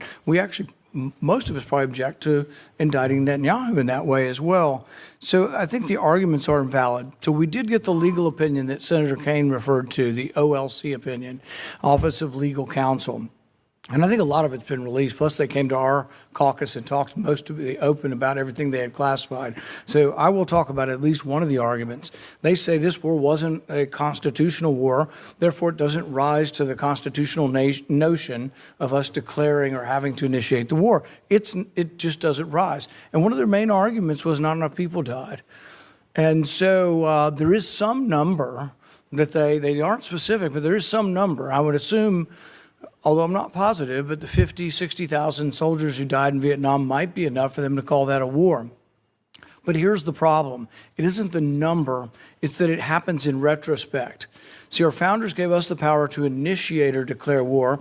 They didn't give us other powers to execute the war. Those are left to the president. But if we have to wait to see how many people are killed, we have to wait, as they describe it, as the scope, nature, and extent. If we have to wait to see the scope, nature, and extent, the war has been going on for some time. It's hard to vote to initiate a war that's been going on. And we can say this war is over, but we're still blockading it, and we may go back in. But there are no clear answers. We put 2,000, we leave 2,000 troops in. Are we going to call that war and initiate it? So the definition of war is very important. And I think we have to acknowledge the problems with our argument. Calling things kinetic action is a disservice to our soldiers. Oh, you weren't really wounded in war. You don't have a Medal of Honor for war. You have a Medal of Honor for a kinetic action. So I think let's call it what it is, and let's vote on these things. But I think we're in violation of both the spirit and the law of the Constitution by bombing a capital, blockading a country, and removing elected officials. And we certainly wouldn't tolerate it, nor would I if someone did it to us. Well, we didn't remove an elected official. We removed someone who was not elected, and it was actually an indicted drug trafficker in the United States, and their system. Our laws, indicted under our laws. Look, Bolsonaro says that Da Silva is not really the president of Brazil. Our president said Biden wasn't really the president. Hillary Clinton said in 2016 Trump wasn't the president. So you have these arguments, and I agree with you. It probably was, and most likely was, most assuredly was a bad election. He wasn't really elected. But at the same time, if that's our predicate, and you don't have to come to us because it's a drug bust, we're just removing somebody, you can see where it leads to, and it leads to chaos. And that's why we have rules like the Constitution, so we don't get so far out there that presidents can do whatever they want. It is this check and balance. And I would argue for 70 years we've been going the wrong way. It isn't just this president, but it's a debate that I think is worth having. Well, thank you, Mr. Chairman. And I want to associate myself with the comments of Tim Kaine. The fact that we're 5 months into this and this is the first oversight hearing is really a complete failure of the responsibility of Congress, failure of this committee to demand oversight, but also a reflection of the reluctance of the administration to engage in the proper consultation with Congress. So I hope we can do a lot better going forward, and that we'll see you at least every 6 weeks or so, not every five months. I also feel like the strategy of keeping basically these very weak arguments secret so that they can't be discussed openly for the legal justifications. I've gone down and read them, and there's a reason obviously you'd be incredibly embarrassed if those were public. So make them public. Let's have an actual transparency here in the United States of America. And let's be clear about what has gone on. We had a dictator we didn't like. We've replaced it with a dictator we think we can manipulate. And if that doesn't work, we'll do something else in order to pry open that economy for oil. And I must say that you did say something I liked. So let me emphasize that. I'm making progress. Yeah. You said no U.S. taxpayer dollars will be used, no spending on our part, to kind of prop up Venezuela. Can you restate your commitment to that? Yeah, they're not going to need it. For example, we're not spending money in Venezuela right now. I mean, obviously, look, I think you're putting aside embassy operations and all of that. And by the way, there may be some program through foreign aid that some of you might be interested in the future. We don't think that Venezuela is the kind of country that needs that. This is a very wealthy country. Thank you. I'm glad you restated that, because I think that we will see some moment when the administration says, let's subsidize our American oil companies to rebuild the infrastructure in Venezuela. And I must say that's a very unpopular idea among my constituents. I think America needs a lot of investments in infrastructure here. And I think you have a way too rosy sense of the oil economy there. Many experts have said, look, without 10-year prospect horizon of stability, without Canada deciding to ship a lot more of its heavy oil instead of to the Gulf, doing it to Asia so that we prop up the kind of demand in the Gulf, without keeping Iran off the international stage so that the cost of oil, the value is higher.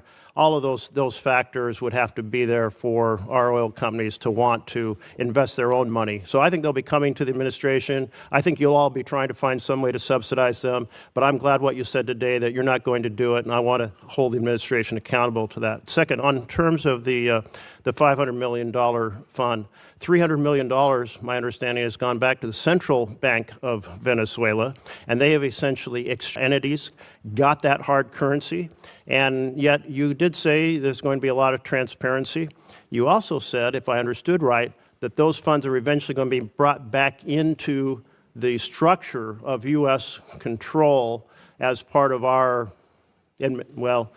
formal structure of funds.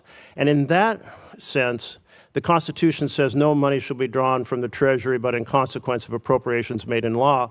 So are you going to make sure that if that money comes back into kind of full U.S. control, not an offshore account the way it is now, that we're going to abide by the Constitution? Third point here is that one of the things that transpired is cutting off the oil to Cuba. And I know you have a strong interest in making life difficult for the leadership in Cuba. Can you lay out for us what other things you might be planning in that regard and how those fit into an overall plan? Yeah, well, I'll try to do that in a minute. Let me just say on the rosy projections of oil, it's not rosy projection. I mean, it's either going to happen or it's not. In essence, oil, there's no world in which the United States is subsidizing investment in Venezuelan oil. It's very simple. Oil company will go in and say, okay, this is the oil you have. This is how much it's going to cost us investing on the front end to one end make money, pay back our investment plus a profit at the back end. And then depending on the terms of that investment, they'll make a decision about whether it makes sense for that or not. Right now, what you have in Venezuela is a corrupt and broken oil company run by the government that basically takes this money, doesn't reinvest in it at all, and basically sprinkles it to its people to keep the glue that keeps the regime together. We want it to become a normal oil economy. That's what the ultimate goal is here. And in a normal oil economy, companies are going to go in, they're going to look at Venezuelan law, they're going to look at Venezuelan authorities, and they're going to make a determination about whether or not it's worth their investment.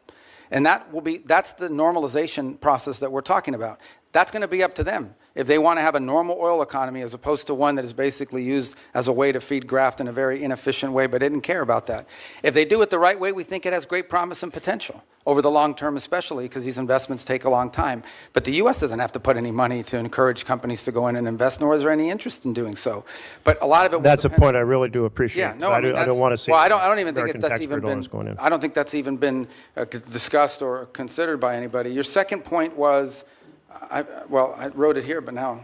It's the $300 million Since I left here, being I've had to start redistributed using to these. I corporations in Venezuela. And, The second one was what, I'm sorry? lack of accountability over that. The $300 Oh, million yeah. has already been distributed. On the account. So that's not the permanent structure we want to see.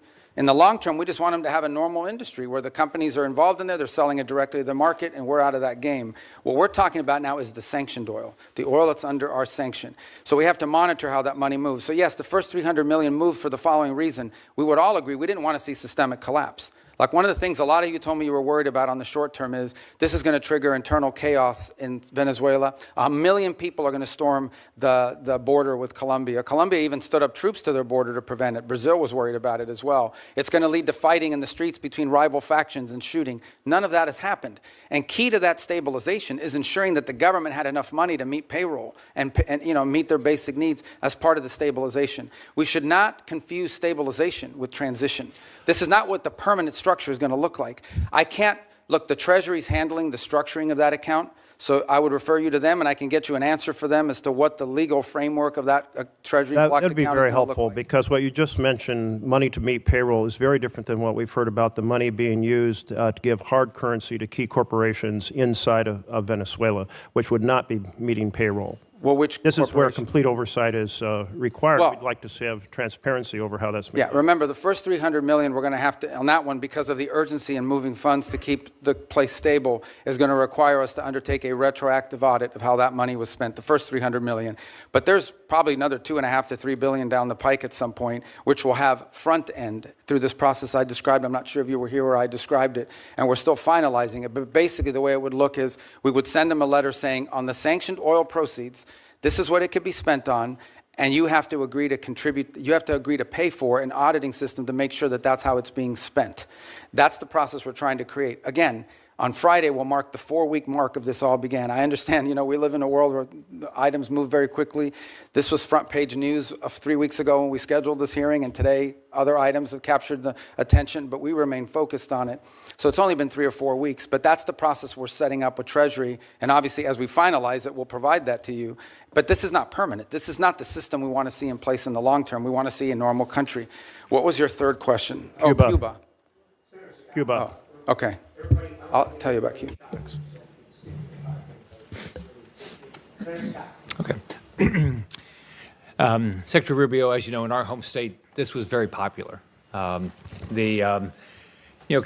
Venezuelans, Nicaraguans, basically everybody in Latin America has been fighting. A lot of them are in Miami, as you know, because they've had to leave these countries because of socialism and lack of opportunity. So what the president did, the willingness of the president with your support and with Pete Hegseth's and military was very, very, very well thought of. So the first thing I want to say is on behalf of Floridians, thank you for what you guys did. Now, the next is everybody has these ridiculously high expectations, which we all do. We would love to have a free and fair election tomorrow, where there was you knew that there was no oppression. Everybody wanted to run; they could run. So, tell us how should Venezuelans and Cubans and Nicaraguans look at this, and how patient should they be, and what would be the sort of the milestones you would give them to look at to say we are making progress? Well, first I would remind everybody, let's just go back 6 months, 8 months, a year ago at this time. The Venezuelan challenge for us was frozen. It was a frozen situation. We had a regime that was entrenched. Its opposition was either in hiding or had been forced overseas. Edmundo Gonzalez lives in Spain. Maria Corina is no longer, she's very brave. She stood there as long as she could, but she had to leave. The others are in jail. They were increasing their relationships and outreach with Iran, and currently have existing ones with Russia, Cuba, and China. And other than more sanctions and more speeches and more threats and whatever, it was a frozen situation. Now, for the first time in literally a decade, there is the opportunity that something could change. There's not the guarantee that something will change, but there is the opportunity that something will change. We have changed that dynamic, which goes back to the question that Senator Merkley had about Cuba. What we are looking for is the opportunity for a change in dynamic. That's a country that's been backwards. It has no functional economy. The people, you can call them Marxist, we can call them communist, but not even Lenin would recognize this version of communism and Marxism that they've instilled in Cuba. It's an economic model that hasn't worked anywhere on the planet.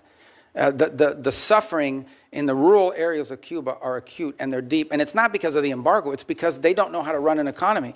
How is it the fault of the U.S. embargo that Cuba, one of the world's largest sugar producers, now imports sugar? Because no sector of their society works. It's frozen and it's broken. But in the case of Venezuela, we have a glimmer of hope now, the opportunity to change the dynamic. Now, what that will require is smart decisions on our part, but ultimately it will require decisions made by Venezuelans, both those currently in charge of the interim authorities and those who may be in charge in the future as well to step forward. It is our sincere belief that the only way you're going to have a free, prosperous Venezuela that's allied with the United States is one in which every sector of their society is represented in their politics. And that includes many people who currently live abroad. And even the opposition, people like to say the opposition is very diverse. There are members of the opposition that were once part of Chavismo and turned against it. There are members of the opposition that have never been Chavistas, like Maria Corina Machado, and have been very forceful against it. So that broad sector has to be represented as well. So you have to have a process of internal reconciliation that allows these voices to begin to participate in the political life of that country, and that ultimately bring us to a point in which you can have a country where all of these elements of their society are represented in their politics. And look, there's a percentage of the Venezuelan population, I don't know what the number is, whether it's 15 or 20, that may not have liked Maduro, but are still committed to Chavista ideology. And they'll be represented in that platform as well. They may not win elections, but they'll be involved in this. That'll be up to the Venezuelan people. But our desire here is to have, what's the end state? We want a Venezuela that has legitimate democratic elections, sometimes elects leaders that are friendly to the United States, sometimes elects leaders that maybe are not the person we would have wanted to win, but that's not unique for us. That happens all over the world. We're not disputing that Petro is the legitimately elected president of Colombia, and yet he doesn't always say nice things about us. So, but we also want a Venezuela that's prosperous, and a Venezuela that's aligned with the United States. And a year ago at this time, this was frozen. Now we have a real opportunity, not just to create change systemically within that country through our help, but their efforts, but also one that is no longer a base of operation, the central base of operation for every geopolitical adversary we have. And that's what Venezuela was under Maduro. And that's what we hope and intend to change. So would you, if you're a Venezuelan that lives in Miami, so what you would say is that you're working hard. There's a lot of variables outside your control. But you'd say right now, political prisoners are being released, never fast enough. The oppression is being reduced, not fast enough. Opposition leaders are speaking up more and more. So we're making progress, and you're going to continue to control the oil to make sure that, that we continue down this path. What I would say is that we share the same goal and the same outcome we want for Venezuela. And the question is, we have to do it through a realistic process and it has the highest chance of success. Okay, the way to view it, if you use the medical analogy, is this is a critically ill patient that has suffered some very serious things. They've broken their leg, but they also have a ruptured, spleen or something. You've got to deal with the life-threatening first before you deal with a broken leg. And even when you deal with a broken leg, there's going to be a period of rehabilitation. You don't just go from having your leg repaired in a surgery to running on a treadmill the next day. There's going to have to be a process here. But the process has an arrow moving towards accomplishments, achievements, and positive things. What I would say to the people who I know quite well as you do is, for the first time in over a decade and a half, there is the real possibility of transformation. And a lot of it will depend on them, because there are many people living in Florida and across the country who would like to go back and be a part of Venezuelan economic life. Many of them are eager to do so. And they're going to need them. Venezuela is going to need them to come back and rebuild the businesses that were taken or lost and engage themselves in both civic and economic life. But again, I remind everybody, on Friday will mark the 4 weeks since this happened. I get it. We all want like something immediately, but this is not a frozen dinner you put in a microwave and in 2.5 minutes it comes out ready to eat. And these are complex things, and we've seen this play out. I've used the example of Paraguay and Spain. There are others where there's a transition from autocracy to democracy. It's not linear.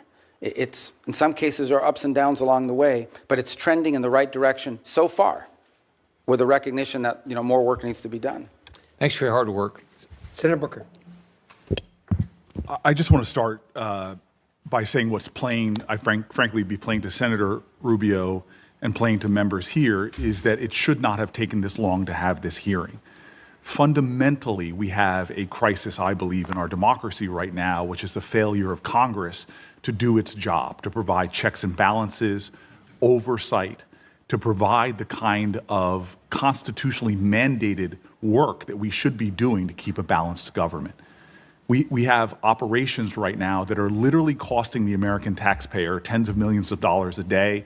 The buildup in the Caribbean alone is hundreds of millions of dollars a month, but we're not providing that kind of oversight that's necessary. So from our power to the purse, to our important work of providing a check and balance to an administration, what we're seeing right now is unacceptable and speaks to what I think is a growing constitutional crisis in our country, which is a Congress that is just lying down for the administration to do whatever it wants, whenever it wants. I want to pick up on my colleague's questioning because I actually know from years of conversations with you your heart about human rights in countries like Venezuela, Mr. Secretary. And you issued a travel warning, a level 4 travel advisory from your department's website that says right now in Venezuela there's a high risk of wrongful detention, torture, terrorism, kidnapping, arbitrary enforcement of laws, crime, and more.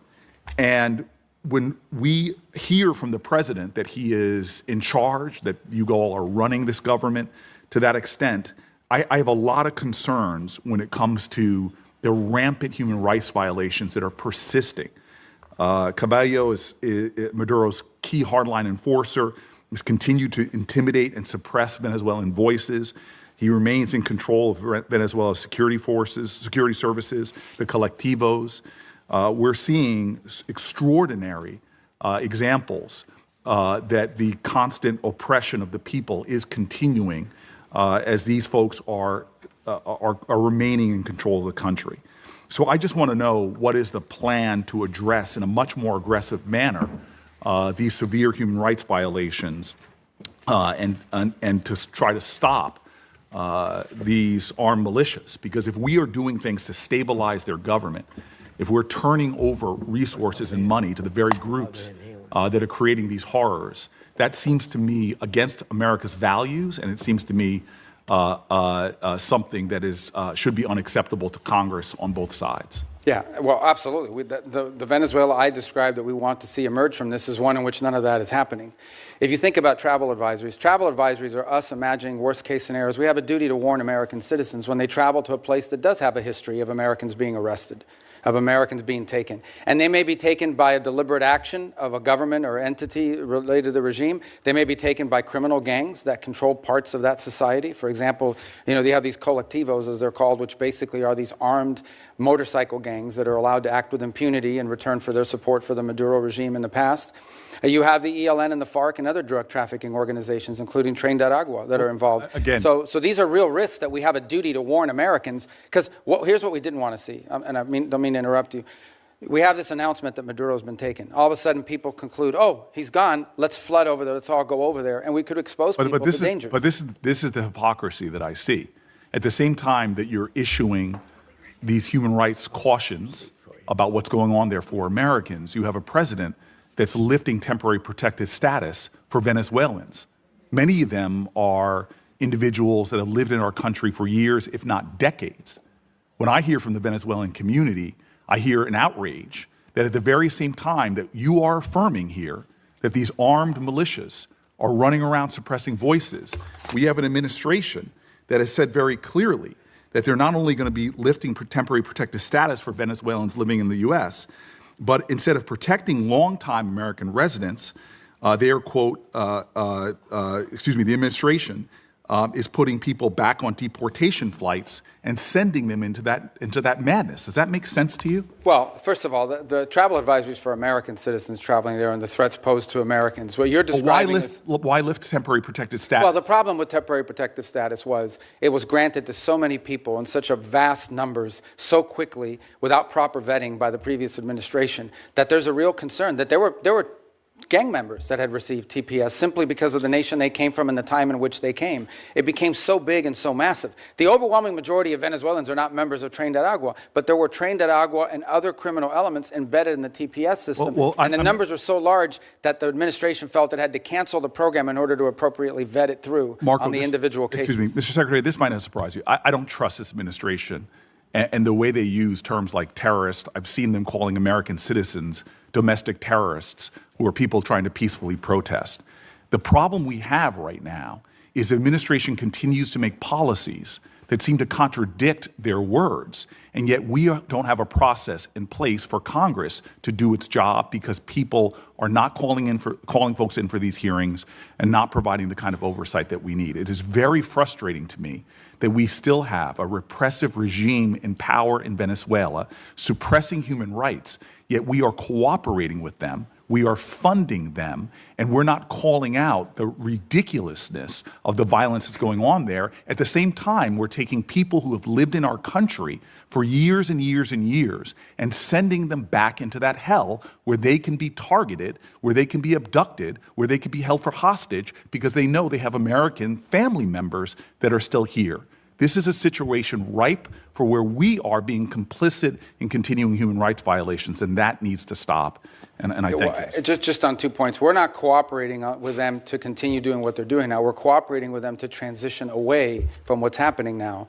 And as I said, we're not even 4 weeks into this thing. And if it continues to look like this in 6 months, 9 months, a year from now, if progress isn't being made, we'll have very different feelings about it. But what we're cooperating on is not the continuation of what's happening. It's a movement away from all this and transitioning ultimately to something that looks nothing like this. That's the goal. But it's been less than 4 weeks. I mean, we think we've made substantial progress in a very short period of time. But I acknowledge we want to make a lot more progress. This is not the end state that we want. Senator Corner. Mr. Secretary, I want to expand a little bit on the question that Senator Barrasso raised about Venezuelan oil. But primarily what I want to do is focus on something that's come to be known as the shadow fleet or ghost fleet of Russian and Iranian oil that's been used, that's subject to sanctions, which has, with the complicity of Venezuela, been used to evade sanctions to help fund the Russian war against Ukraine and help Iran remain the #1 state sponsor of international terrorism and fund its proxies, which have been responsible for so much death and misery in the Middle East. So it strikes me that Venezuela, even though it has a lot of oil, has been more involved in trying to assist its allies, namely Iran and Russia, in circumventing these sanctions to help them fund their nefarious activities, both in the Middle East and in Ukraine. But obviously, they're also a source of additional energy, which is needed by China. Can you help us understand that better? And is the law enforcement operation to arrest Nicolas Maduro and the current status of our engagement with Venezuela helping us deal with that ghost fleet or the evasion of sanctions? Yeah, on the first point, on the second point, absolutely it's helping us deal with it because it's a complex situation to describe. The oil in Venezuela we all think is under the control of one entity, and some of it is, but you literally have a place in which certain individuals, the glue that held the regime together was corruption and graft. Like people said, I'm supportive of this regime, and they didn't, not because they like Nicolas Maduro, but because Nicolas Maduro set up a system that guaranteed them a profit. Some people were making that profit from drugs. Some of them were making it from stealing money from their food program called CLAP. Some of them were making their money from an oil field that was literally given to them in exchange for buying them their loyalty. Some were making their profits from all three. So, and other activities. So there's no doubt that his removal has created the conditions to begin to move away from that. That's why we sanction their oil. The ghost fleet exists for the following reason. When something is sanctioned, when we say it is illegal for them to move this oil, none of the traditional legitimate tankers will carry that oil. They won't touch it because they don't want to be sanctioned by the United States. So you have to turn to these pirates. You have to basically turn to these ships that are either falsely flagged, meaning they're flying the flag of Liberia, but they don't really have a Liberian flag, or are stateless in their capacity. And they have to turn to them, and they turn to these vessels. And these vessels are made up with crews from all over the world. We seized one where the majority of the crew members were Ukrainian. We've seized others, the majority of them are Russians, and a mix, and what have you. And so what's happened is a lot of this oil is going, a lot of this shadow fleet oil is going even outside the PDVSA system.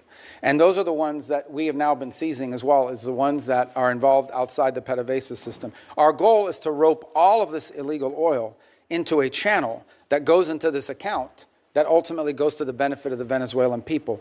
This is an interim step. This is not the way we want the oil industry to look like in perpetuity. This is simply a way to provide revenue so that there isn't systemic collapse while we work through this recovery and transition phases. So there's no doubt that when Maduro was there, we had no cooperation on any of this. Zero cooperation. But I will tell you this, since the time Maduro was removed, not a single illegal ship has headed towards Venezuela. And the ones that you hear us seizing are all the legacy ones that took off or have been seized in the past. So we have got a really good handle on this as a result of it. And what's really changed is the dynamic that the Venezuelan interim authorities are now actually helping us identify shadow fleet ships that they want us to seize and feed into this new interim mechanism. So let me turn to Iran. Obviously, the president authorized a strike against their Iranian nuclear program, and what I consider to be a magnificent demonstration of American military power. And even though the arrest of Nicolas Maduro was not primarily a military operation, but they provided the support to law enforcement authorities as they executed an arrest warrant against Nicolas Maduro. Likewise, I think most Americans were very proud of how the U.S. government and particularly the U.S. military have performed. But I know the president's very concerned about what's happening to the demonstrators in Iran. And of course, there's some estimates that as many as 30,000 Iranian demonstrators have been executed by the regime. But I know the president's being presented with a range of options. We notice a lot of movement into the region by our Navy and other authorities. But what happens if the supreme leader is removed in Iran? What happens next? Well, that's an open question. I mean, no one knows who would take over. Obviously, their system is divided between the supreme leader and the IRGC that responds directly to him. And then you've got these, quasi-elected individuals, the ones that wear the suits on television who are part of their political branches, but ultimately have to run everything they do by the supreme leader. So I don't think anyone can give you a simple answer as to what happens next in Iran if the supreme leader and the regime were to fall, other than the hope that there would be some ability to have somebody within their systems that you could work towards a similar transition. I would imagine it would be even far more complex than the one we're describing now, because you're talking about a regime that's in place for a very long time. So that's going to require a lot of careful thinking if that eventuality ever presents itself. On the issue of our presence in the region, here's the baseline I want to set for everybody. The baseline is this. We have 30 to 40,000 American troops stationed across 8 or 9 facilities in that region. All are within the reach, theoretically, not theoretically, in reality, all are within the reach of an array of thousands of Iranian one-way UAVs and Iranian short-term ballistic missiles, short-range ballistic missiles that threaten our troop presence. We have to have enough force and power in the region, just on a baseline, to defend against that possibility, that at some point, as a result of something, the Iranian regime decides to strike at our troop presence in the region. The president always reserves the preemptive defensive option. In essence, if we have indications that, in fact, they're going to attack our troops in the region, to defend our personnel in the region. We also have security agreements, the Defense of Israel Plan and others, that require us to have a force posture in the region to defend against that. And so I think it's wise and prudent to have a force posture within the region that could respond and potentially, not necessarily what's going to happen, but if necessary, preemptively prevent the attack against thousands of American servicemen and other facilities in the region and our allies. I hope it doesn't come to that, but that's, I think, what you're seeing now is the ability to posture assets in the region to defend against what could be an Iranian threat against our personnel. They certainly have the capability to do it because they've amassed thousands and thousands of ballistic missiles that they've built. Despite the fact that their economy's collapsing, they keep spending money on that. Thank you. Thank you. Gentlemen, do I understand that you're yielding to Senator Duckworth? Is that correct? Both of you? Senator Van Hollen? Are you going to yield to Senator Duckworth? Okay. Senator Duckworth. I thank my colleagues. My daughter has dental surgery, so they're being very kind so I can get her through that. Thank you. Mr. Secretary, last March, the President invoked the Alien Enemies Act, a notorious wartime law last used for Japanese internment.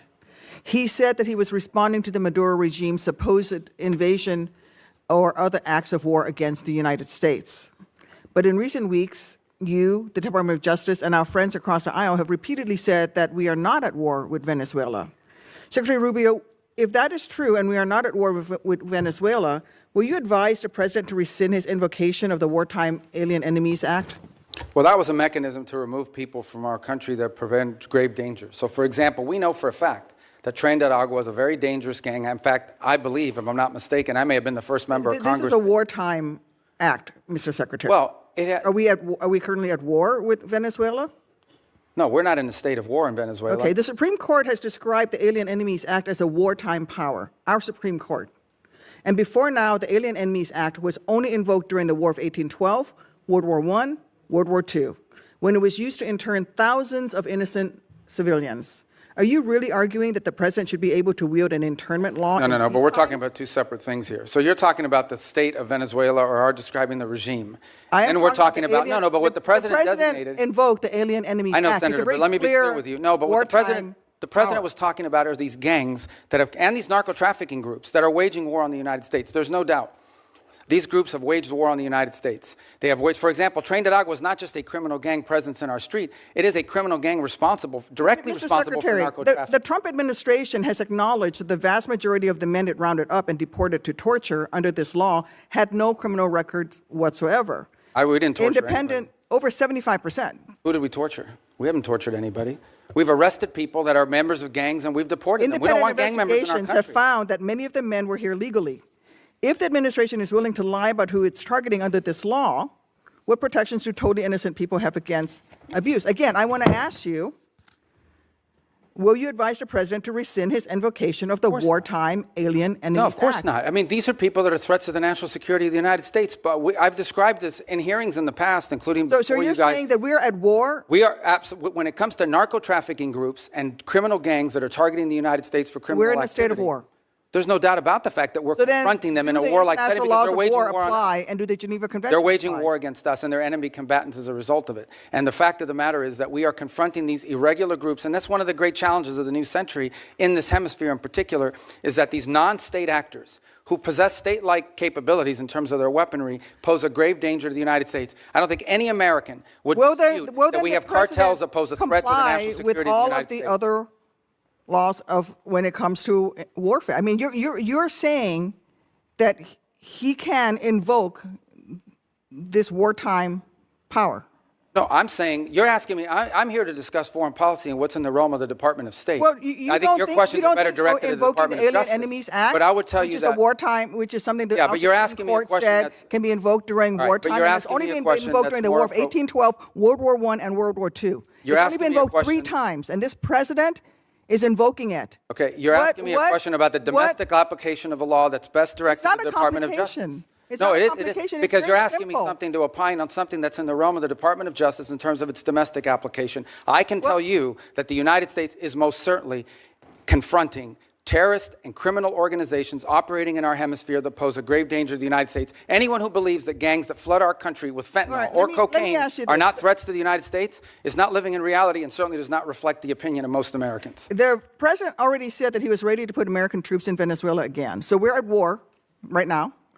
So if things don't go well with the Chavistas you've empowered, when did the president say he was going to put troops in Venezuela? A military option, putting you. What is your criteria for returning to a military option and putting boots on? Well, I don't recall the president saying he was going to put troops in Venezuela. Where did he say that? I'm asking you, what are your... But that's what you said. I didn't remember the president has already said that he was ready to put American troops in Venezuela. No, I think the president has said that he retains the right as commander-in-chief to protect the United States against any imminent threats. Maybe that involves troops, maybe that involves air power. We hope, but we don't anticipate that being the case in Venezuela. I worry that you're playing fast and loose with our nation's Well, I just gave you testimony here. I just want to conclude by saying... Yeah, but I just gave you testimony of how well things are moving forward, not as fast as everybody would like. Yeah, but you also said that in 6 or 9 months, if things don't go well, you're going to have to do something else. And the president's already said that he's not ruled out the military option. And you've also just said that, yes, we are at war. The president has wartime powers. But every president retains the power to use military to protect... So it's reasonable for me to ask you... And I gave you a very specific example. Every president retains the right to defend the United States against an imminent threat. Yes, if there are just give you an example, Iranian drones deployed in Venezuela that could threaten the United States, we most certainly will address that, even if it's located in Venezuela. But we hope we don't get to that point. We don't expect to get to that point. I don't think that we're not trending in that direction. That's a fact. But that said, on the one hand, people of America are worried that this is a president who engages in yet another forever war, Mr. Secretary. We don't need to be in another forever war, and that is the path that we are going towards. And let me just say, well, how are we going towards a forever war if we're dealing with Delcy Rodriguez every day? Option. You're not going to ask him to rescind his invocation of the Alien Enemies Act. That puts Americans in jeopardy. And let me just say something about the president's recent comments about NATO allies. When I served in Iraq, there were Polish forces there with us. There were British forces there with us. There were Spanish forces there with us. I personally landed in Elzi, España, which came under direct attack by insurgents.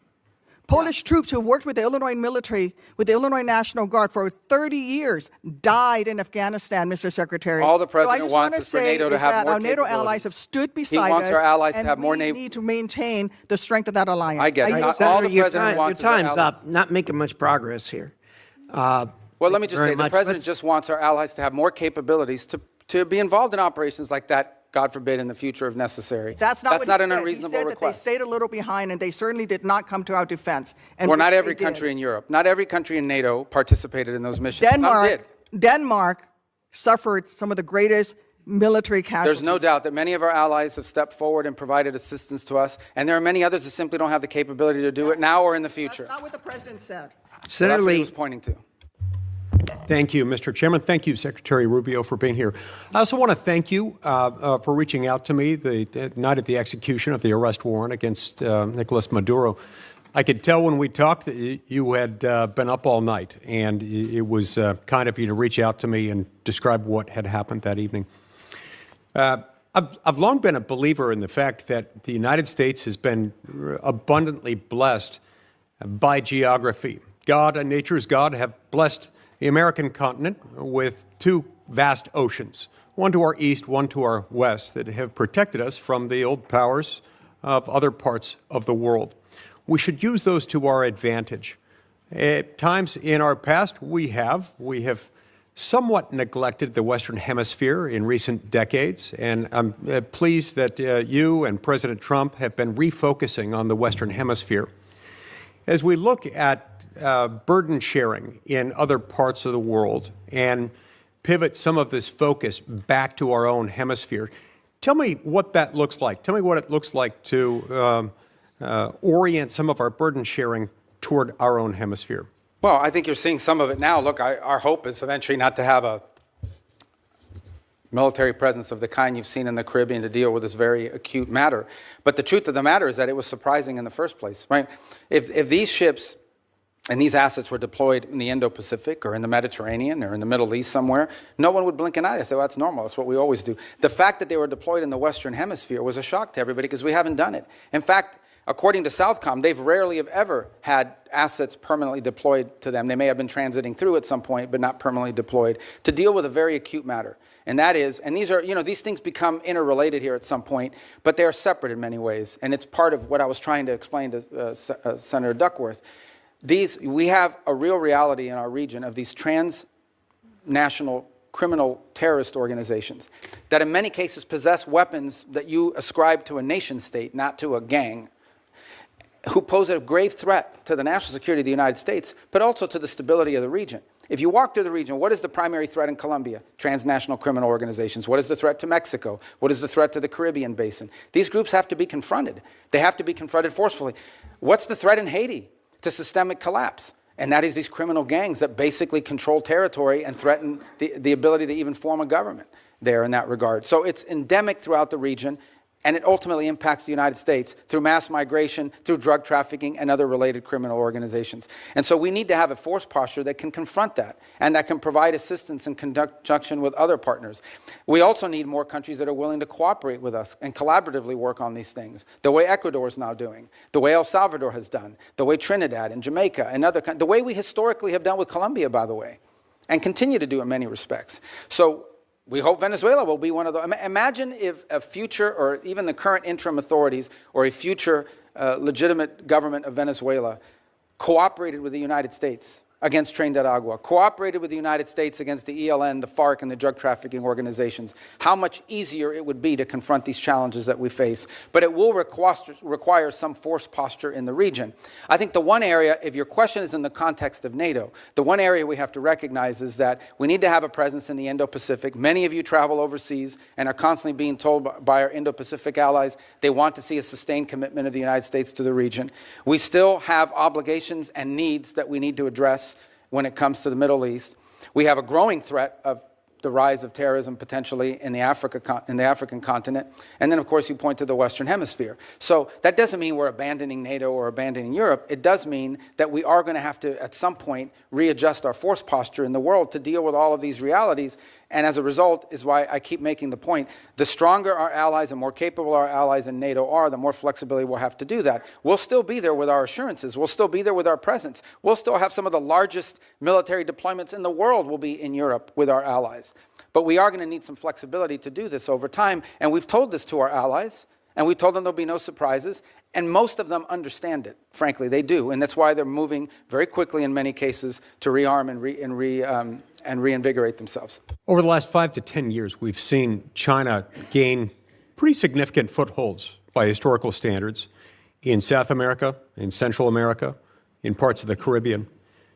Sometimes this occurs simultaneously with and in the same places as drug cartels, places where drug cartels are the strongest. How would you describe the connection between those two things? Are they correlated, or is there a causal? Well, the correlation may be to the extent that you have, usually when you have strong narco organizations or drug trafficking organizations, you also have very weak states that are, in some cases, vulnerable to corruption. So the general Chinese practice has been, you go into a country, you offer to build a bunch of stuff that you end up building poorly.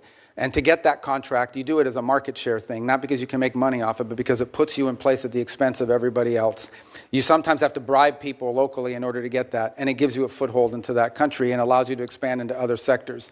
In some cases, frankly, it has been like in telecommunications, because Huawei shows up with a deal, and no Western company shows up with a deal that's affordable, and so they go with Huawei because they want to have 4G, not to mention 5G. Huawei provides a product that's not the best, but it's good enough, and they can afford it.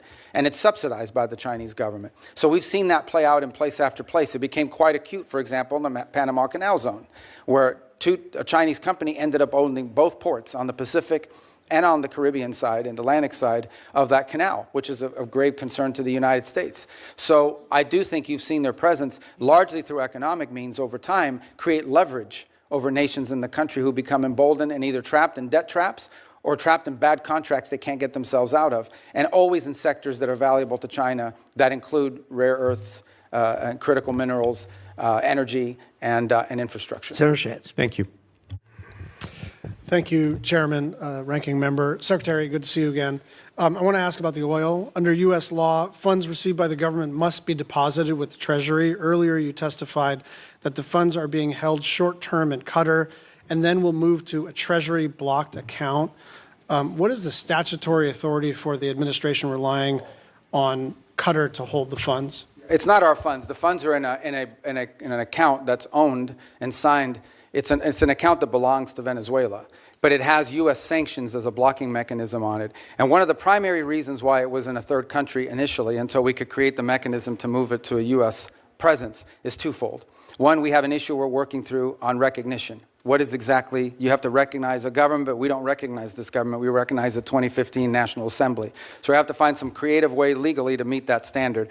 The other is, frankly, creditors. If any of that money touched a U.S. bank, even if it was an account in the name of the Venezuelans, it would immediately be seized upon by a number of creditors who eventually we'll have to take care of. But in the short term, that would impede the ability of the Venezuelan authorities to receive the funds they need to operate. So do you have I mean, this is what I'm trying to get at, right?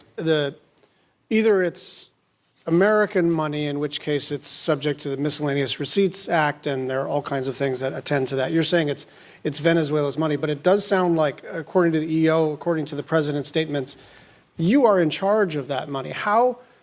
What authority are you relying on to be in charge, almost in a sort of receivership kind of arrangement, of how funds are both received and expended for a foreign country, like, wouldn't you have to come to Congress to No. establish that kind of relationship? Well, no, because the money never enters our hands. We only control the disbursement of the money. We don't control the actual money Sure, in but the if sense you're- of, but that's like it my- comes into our bank account. Do you think that you have somewhere in the statute or the Constitution the authority to control disbursements of a foreign country? Well, they've agreed to this, and that's the key. They've agreed to this arrangement in which the sanctions that are placed on this oil is what blocks its distribution. So- We've agreed to release sanctions and allow the disbursement of the funding as long as they're spending it in a got it. certain way. So- I understand it's novel, but it's the best we could come up with in the short term Is there to a ensure that written, they're... is there a written agreement that memorializes Yes, this? and yes, I believe provided there is, and there will have to be one most certainly once we transition that to U.S. accounts. Secretary, my understanding is the committee doesn't have this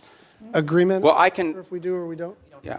We do And you not probably have that? wouldn't because it's a Treasury matter. Treasury's handled it, but I can most certainly talk to Treasury about providing you the information. Also, you're the on- national security advisor, so you do have a role here in coordinating between the departments. So it's not just like you can punt this to Treasury. Yeah, I just didn't bring the document with Well, me. I got it. Okay. I just want you to land it and get it to the committee because look, you're being transparent. I think this is novel. I think it's funky. I think it may not even be permissible, but I don't know until I see the document. And I'd like you to just land it for us, if that's all right.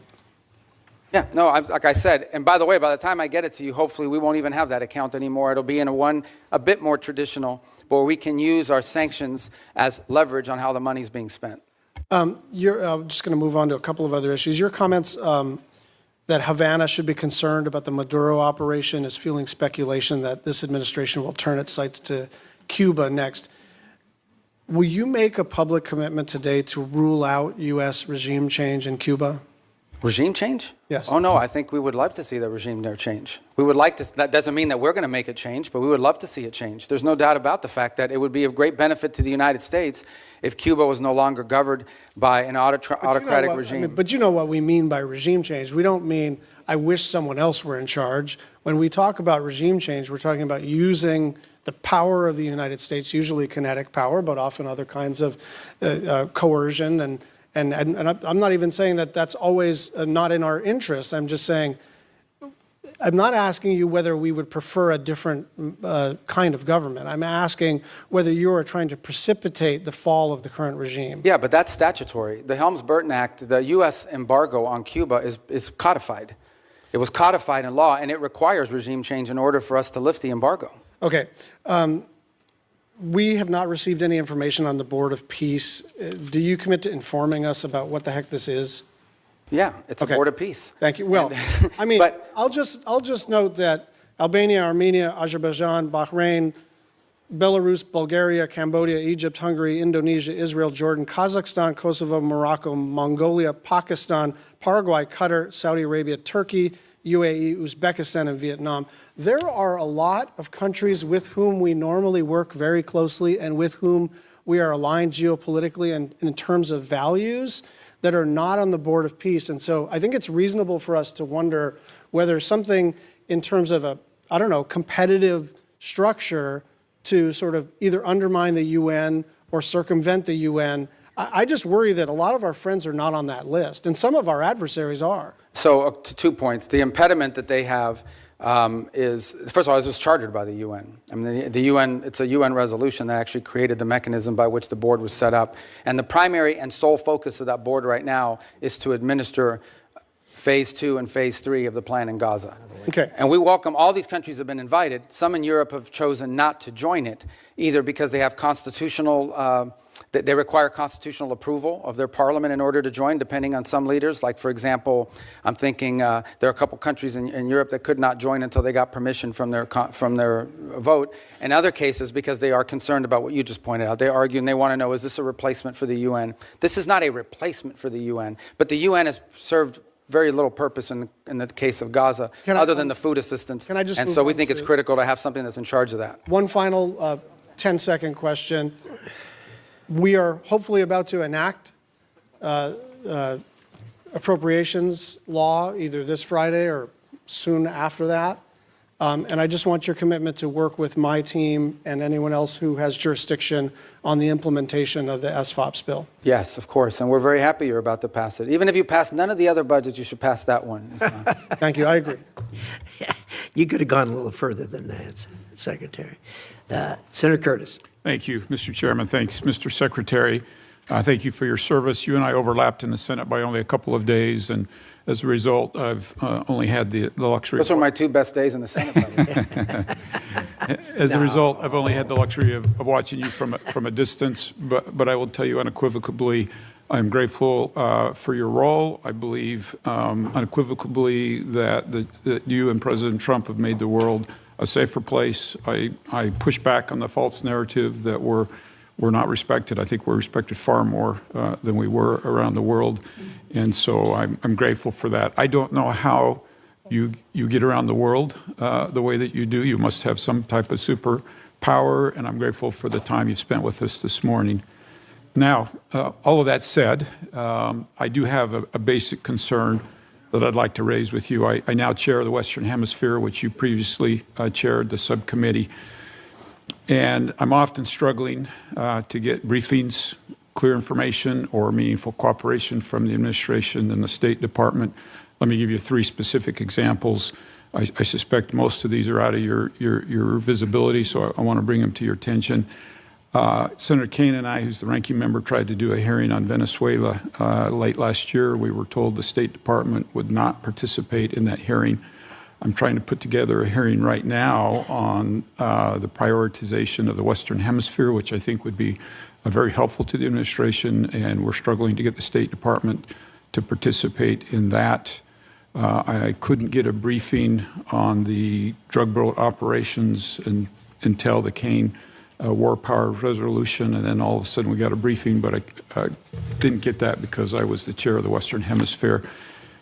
And I want to be clear, I support what's happening with Maduro and what's going on there, but I do think the administration could get Congress to be a better partner by informing us better.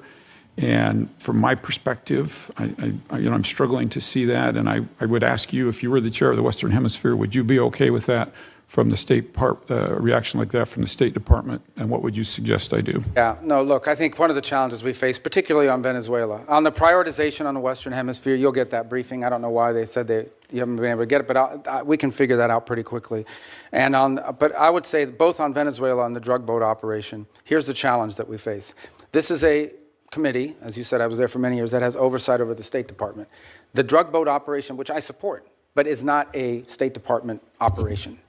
I think now that I'm here testifying with you, there's a lot of State Department involvement in the issue of transitioning and all the projects that we're doing in Venezuela. But everything that led up to that point was not primarily within the jurisdiction of the Department of State. These were Department of War and Department of Justice operations that were ongoing. And so for us to struggle in those cases would be to provide you witnesses that could say anything meaningful on a topic that was largely from an interagency perspective in the realm of other agencies. Now, if you were in some of the other committees, I don't know if they've got those hearings, those that perhaps can tell you that are on armed services and the like. So I think that was the struggle both in December with a hearing on Venezuela policy, and again now and with the drug boat one. On the issue of the broader context of our priorities in the Western Hemisphere, I think that's something we most certainly can and will provide because it features prominently in our national security strategy. And I think we have a lot of good stories to tell about the Western Hemisphere. I'll just be clear, we haven't even been able to get that from the State Department. To get what? Help on a hearing for... No, you'll get it. You'll get it. Okay. Would love to have your commitment moving forward that we could have that type of cooperation that the Western Hemisphere... Yeah, I just got to make sure that the people were... Look, I don't want you to have a meaningless hearing. If you're asking about something that's not in our... It's like having a hearing on agriculture in front of the State Department. We have limited involvement because from an interagency perspective, in the case of the drug boats and Venezuela, at the time you requested, this was primarily a Department of War function. And so, but in the case of the priorities on the Western Hemisphere, that will happen. Okay. We look forward to doing that. Let's move on. You mentioned Russia, China, Iran a little bit earlier. I'm very concerned, as you are, about their influence in the Western Hemisphere. If we put Venezuela aside for just a moment, can you talk about where we're seeing the influence, particularly of China, in the Western Hemisphere, and what progress we've made or what we need to be thinking about? Well, China specific?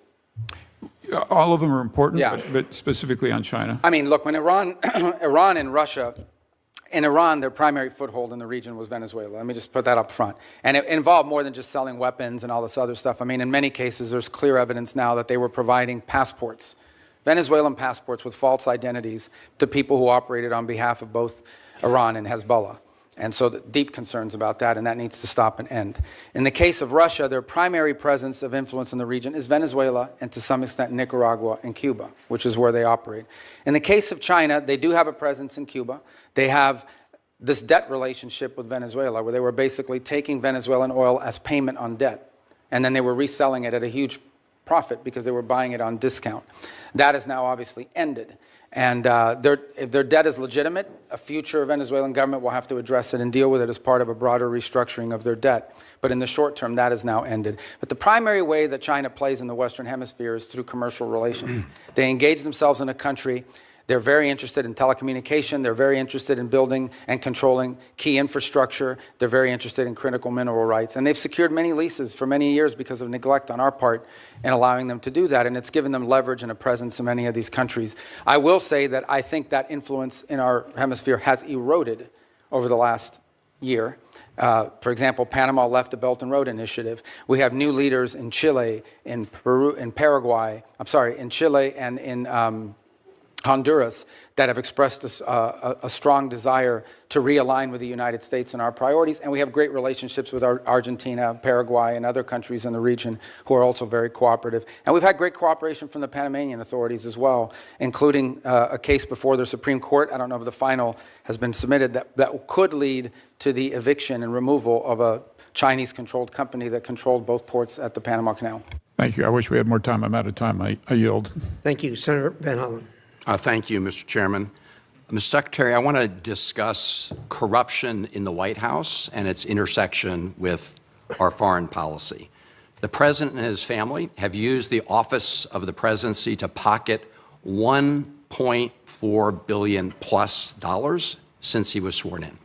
A New York Times analysis entitled "Trump's Plundering of America" indicates that some of that is a result of the president selling corruption here at home, but much of it relates to the president selling out U.S. interests overseas to make a killing for his family, including giving away sensitive U.S. semiconductor and AI technologies to the UAE, while the UAE pumped $2 billion into one of the Trump family ventures.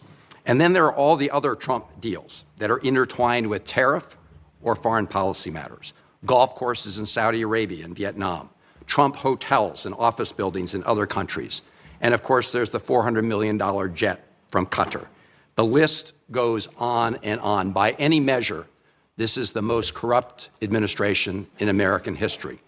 We also see the president wielding U.S. power overseas in a way that advances the interests of his billionaire buddies at the expense of American interests. It was Ron Lauder, who has business ventures in Greenland, who reportedly first put the idea of grabbing Greenland into President Trump's mind. And in the case of Venezuela, President Trump has said he talked to oil executives about toppling Maduro and going into Venezuela before anyone in Congress knew. We know that in President Trump's mind, deposing Maduro was not about stopping the flow of fentanyl or drugs in the United States. He cut the budget for DEA. He pardoned the former Honduran president convicted of drug running. And the new president, Delcy Rodriguez, has herself been long suspected by DEA of being involved in drug smuggling. She's also a longtime hardened communist leader, so this operation certainly was not about bringing more freedom and democracy to Venezuela. In fact, the president told us what it was all about at his big press conference after seizing Maduro. The president said it was about oil, oil, oil. He used the word oil 19 times, never mentioned democracy or freedom or human rights. And so the pattern of corruption is clear. Now, President Trump has said publicly that he had communications with folks from the oil industry about going into Venezuela before anyone here in Congress was notified. Mr. Secretary, simple yes or no question. Were you with President Trump during any of those conversations he had with people with oil interests in Venezuela about the possibility of deposing Maduro? That's not a simple yes or no question, but I can answer it quickly, and that is the president always elicits opinions from all sorts of people, including, for example, Chevron has an active license in Venezuela. They operate in Venezuela. They've been doing so even when the sanctions were in place. So of course you would ask Chevron, what is your opinion of Delcy Rodriguez? What are your opinion of their economy and of their prospect? But the notion that somehow the president authorized this challenge at the urging of oil executives is absurd. That never happened. Mr. Secretary, I'm asking whether you were with the president. That never happened. I couldn't be with him because it never happened. The oil executives were not involved whatsoever in any of the planning on this matter. None. Did the president, as he said publicly, inform them about the U.S.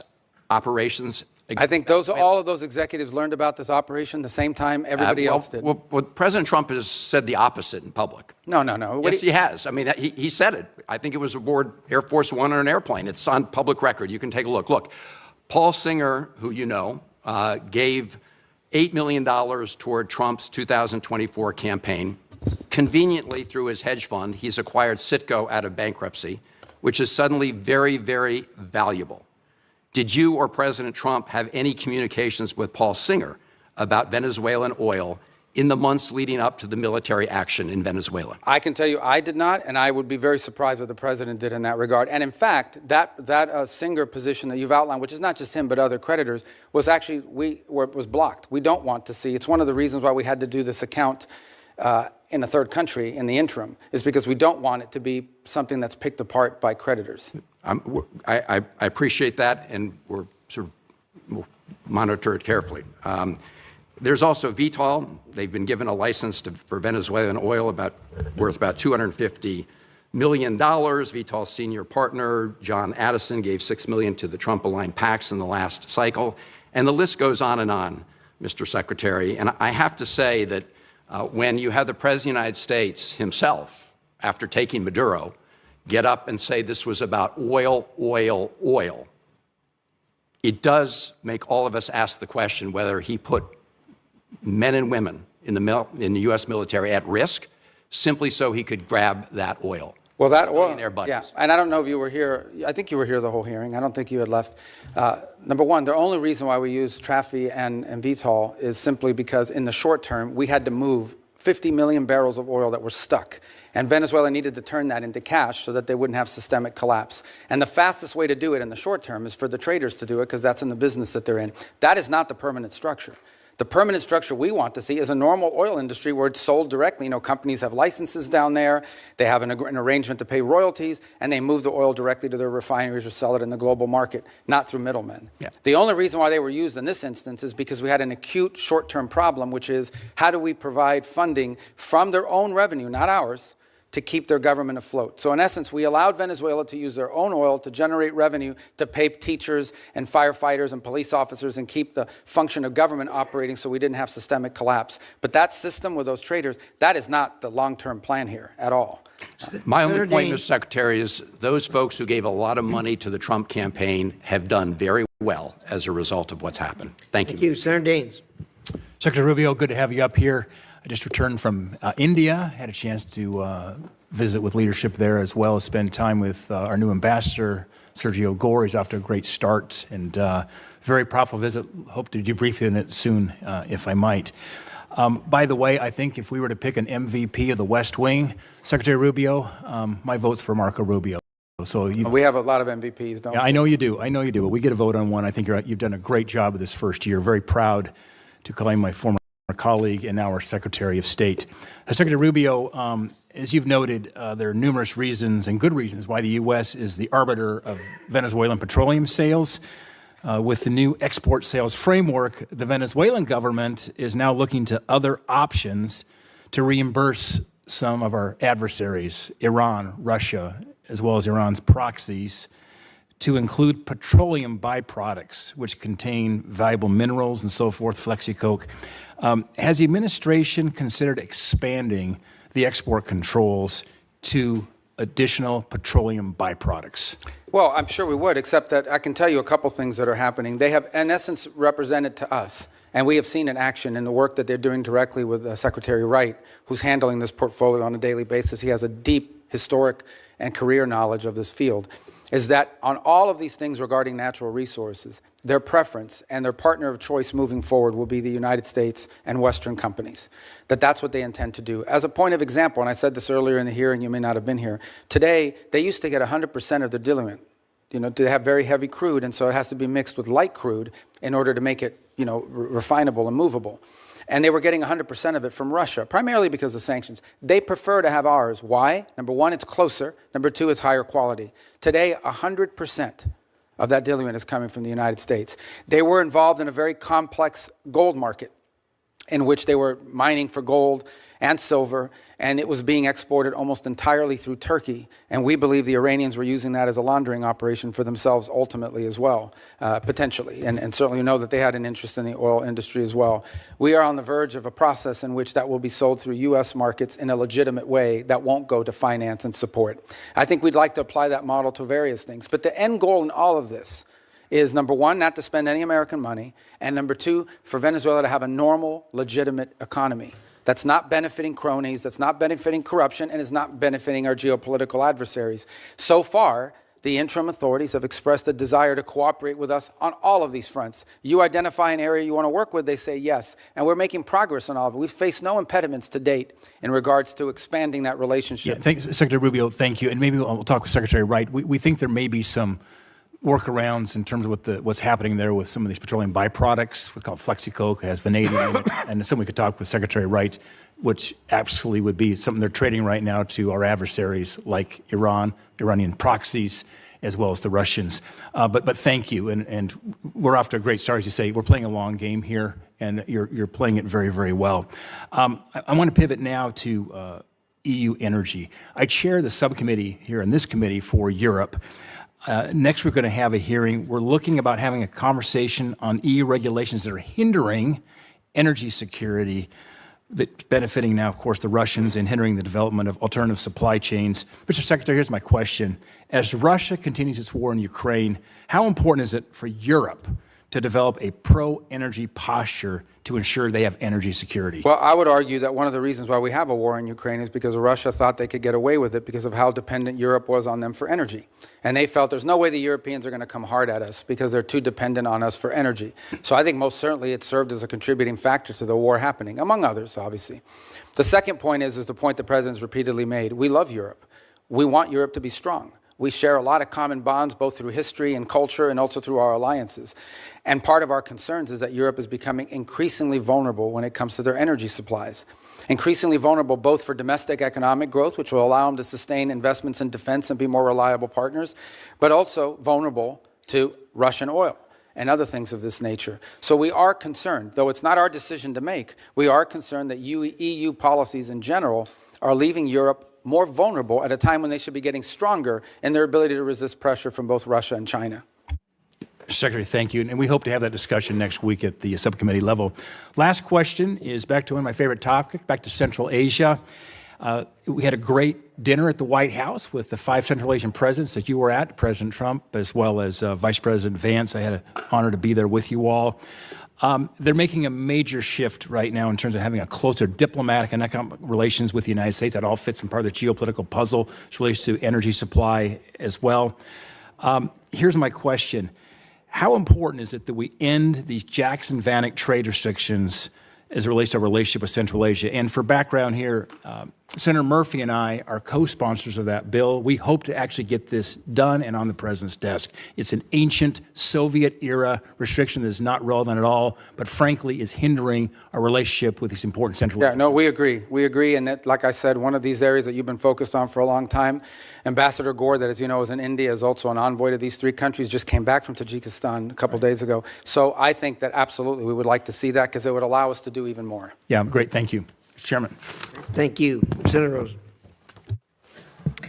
Thank you, Mr. Chair, Ranking Member, and thank you, Secretary Rubio, for being here. I'm going to get right into it because I want to build on Senator Van Hollen's line of questioning. President Trump pardoned the former Honduran president after he was convicted of trafficking roughly 400 tons of cocaine into the United States, cocaine that contributed to the deaths of tens of thousands of Americans year after year. Yet the President and his cabinet authorized a military operation to capture Nicolas Maduro in order to arrest him for virtually the same crime. So yes or no, because I have a bunch of questions here. To the best of your knowledge, was Hernandez convicted of trafficking approximately 400 tons of cocaine into the United States? I'm not involved in the pardon process. I can tell you. No, that I'm the just asking if president- he- Yeah, but I don't do yes or no. I don't play games. This is not a game show. Do you know okay, so I'm just going to tell you So I can answer your question because I know what you're getting at, but go ahead. He was ask. convicted.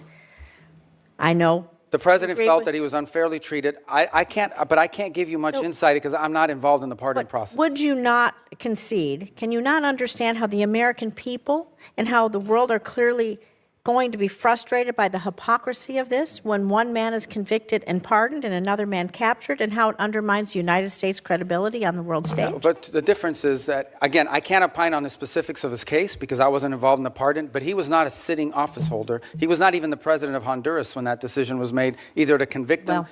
The difference between him and Nicolas Maduro is he was actively engaged in narco trafficking. It was an ongoing endeavor. I think it does undermine our credibility, but I'm going to move on to some foreign policy decision-making here, because despite the fact that you famously or infamously have numerous jobs in the administration, your Secretary of State, your National Security Advisor, it is increasingly unclear who's actually directing U.S. foreign policy under President Trump. We have a Special Envoy Witkoff. He's reportedly conducted Russian-Ukraine talks in Switzerland beyond your awareness. He and Jared Kushner have been described as managing the president's Gaza plan. Meanwhile, Ambassador Barrack is leading on Syria policy, while Special Envoy Boulos is appearing to lead on our Africa policy. So I have to ask you, I know the answer to this, but I'm going to ask you, are you the lead for U.S. government on foreign policy? No. The lead on U.S. foreign policy is named Donald J. Trump, the President of the United States. On the individuals you've described, these are very valuable teams. We have if I can answer, because I think it's important. It's a legitimate question. I have the distinction, but I think both the benefit of being the National Security Advisor and the Secretary of State. As National Security Advisor, my job is to coordinate the interagency function of national security, and that involves foreign policy. So I speak to Steve Witkoff and Jared Kushner in the case of Gaza and now Russia, probably 10 times a day. We have multiple meetings and coordination. All of it is we build a team, we gather facts, we present options, and then we take them to the president. It is the president who directs the the foreign policy of the United States. That's always been the case, by the way. You can't overrule their decisions. Do you outrank the special envoys and ambassadors? Do they get your input as as an example? Do they care about your input, or do they go straight to the president?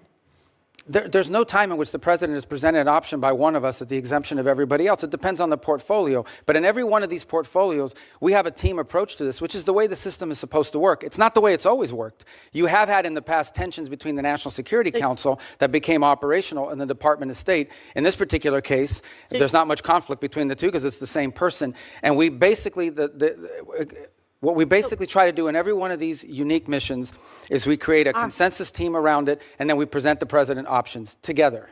It's the president's decision, nobody else's. There's no overruling here. The president makes the decision. Our job is to present him options. Shouldn't they report to you? Shouldn't there be a line of command and a line of transparency? They report to me every day. Where does the buck stop? But they report to me every day in terms of keeping me apprised of what's happening. I give advice. I give, in some cases, direction. They involved heavily. For example, the special envoys rely almost exclusively on State Department personnel to assist them in all of their efforts. For example, on the Board of Peace, we helped them position the entire gathering last week and all of the work that's going to happen now. On every one of these issues, it's not linear. No single individual other than the president has the ability to dictate our foreign policy. Our job is to come to a consensus view on the best way forward. Where there are disputes, those are presented to the president, and he makes the decision. Let's talk about the Board of Peace then, because all treaties and statutes have to be approved by Congress, and the president is starting a new Board of Peace, and we would need that authority. The authority for the filing stems from the International Organizations Immunities Act,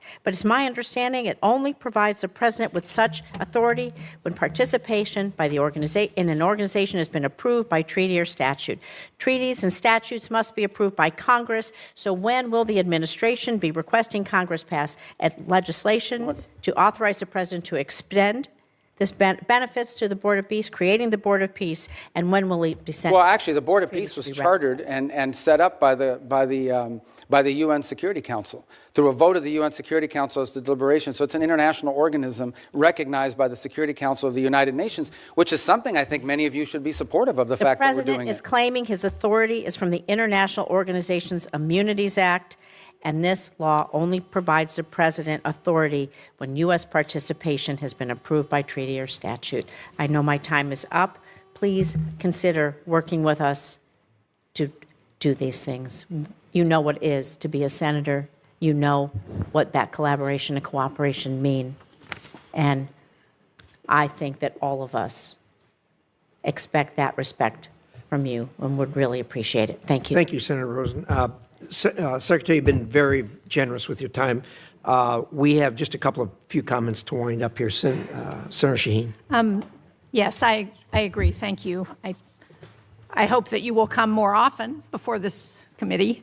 But I just wanted to clarify a couple of things. One is that under the CASE Act, the State Department is required, as are other agencies, to give documents like the one that Senator Schatz was raising for the agreement between Venezuela and the U.S.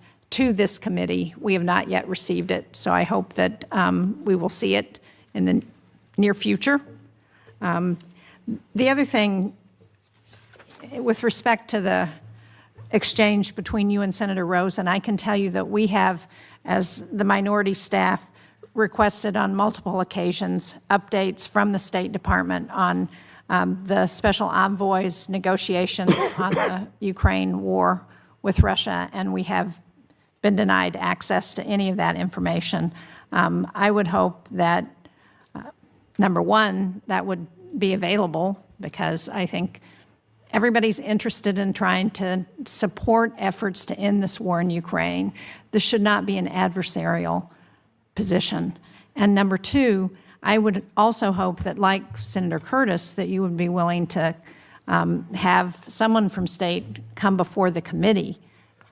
We have not had a hearing on negotiations over the war in Ukraine since I've been on this committee and since the president took office. And so I hope you will make that commitment to come, have state come and be part of a hearing on the war in Ukraine and the negotiations there. Yeah, and we would love to do that, and I'll make sure that happens. And I will tell you, I can give you a brief update. I know it's late, but I don't mind. I mean, we can continue to talk about this a little bit because it's important. It's a very fluid situation, unfortunately. I mean, as you know, it's moving very quickly. My sense of it is that for the most part, I discussed the security guarantees piece, which was part of a meeting and efforts that took place in the early part of this year. I think the one remaining item remains the one you're all familiar with, and that is a territorial claim on Donetsk in particular.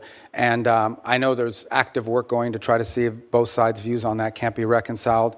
It's still a bridge we haven't crossed. It's still a gap. But at least we've been able to narrow down the issue set to one central one. And it will probably be a very difficult one. But nonetheless, it's one that work is going on. There was a meeting late last week in the UAE, which I think for the first time in many years was trilateral, involved the U.S. presence. Jared was there and Steve Witkoff were there, along with representatives of Russia and Ukraine. They were going to follow up talks again this week in that regard, bilateral. There might be a U.S. presence, but it won't be Steve and Jared.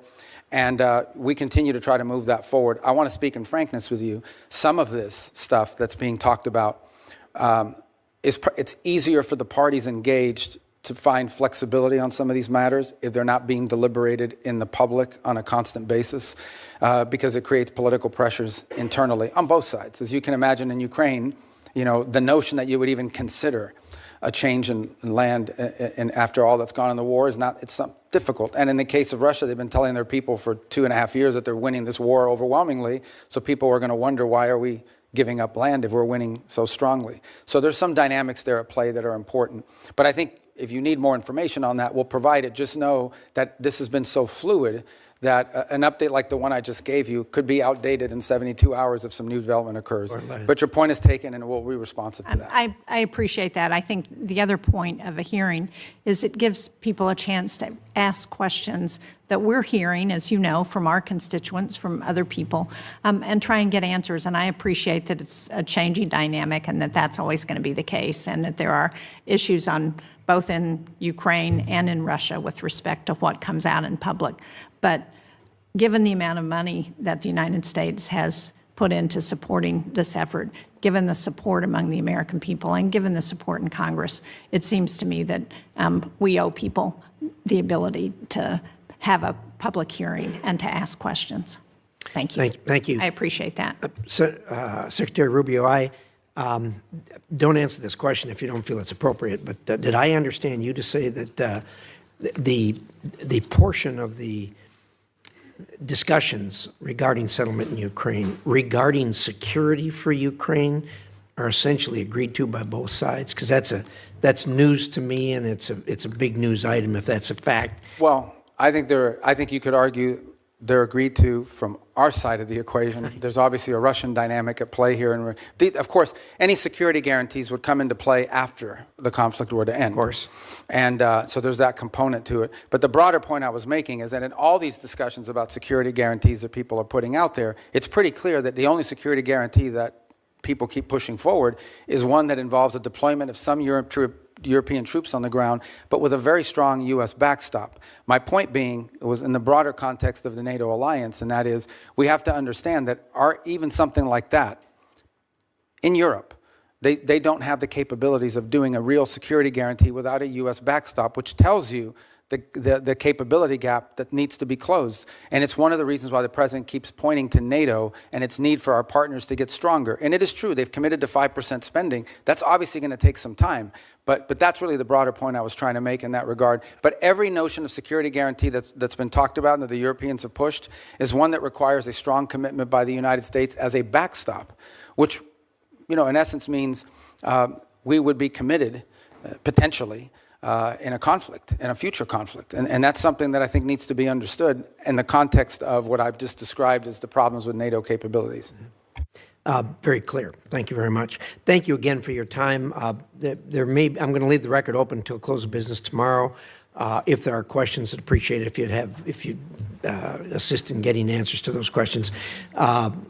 Great job. Thank you for spending the time with us. We sincerely appreciate it. The American people are lucky to have you as the Secretary of State. And with that, the meeting is adjourned.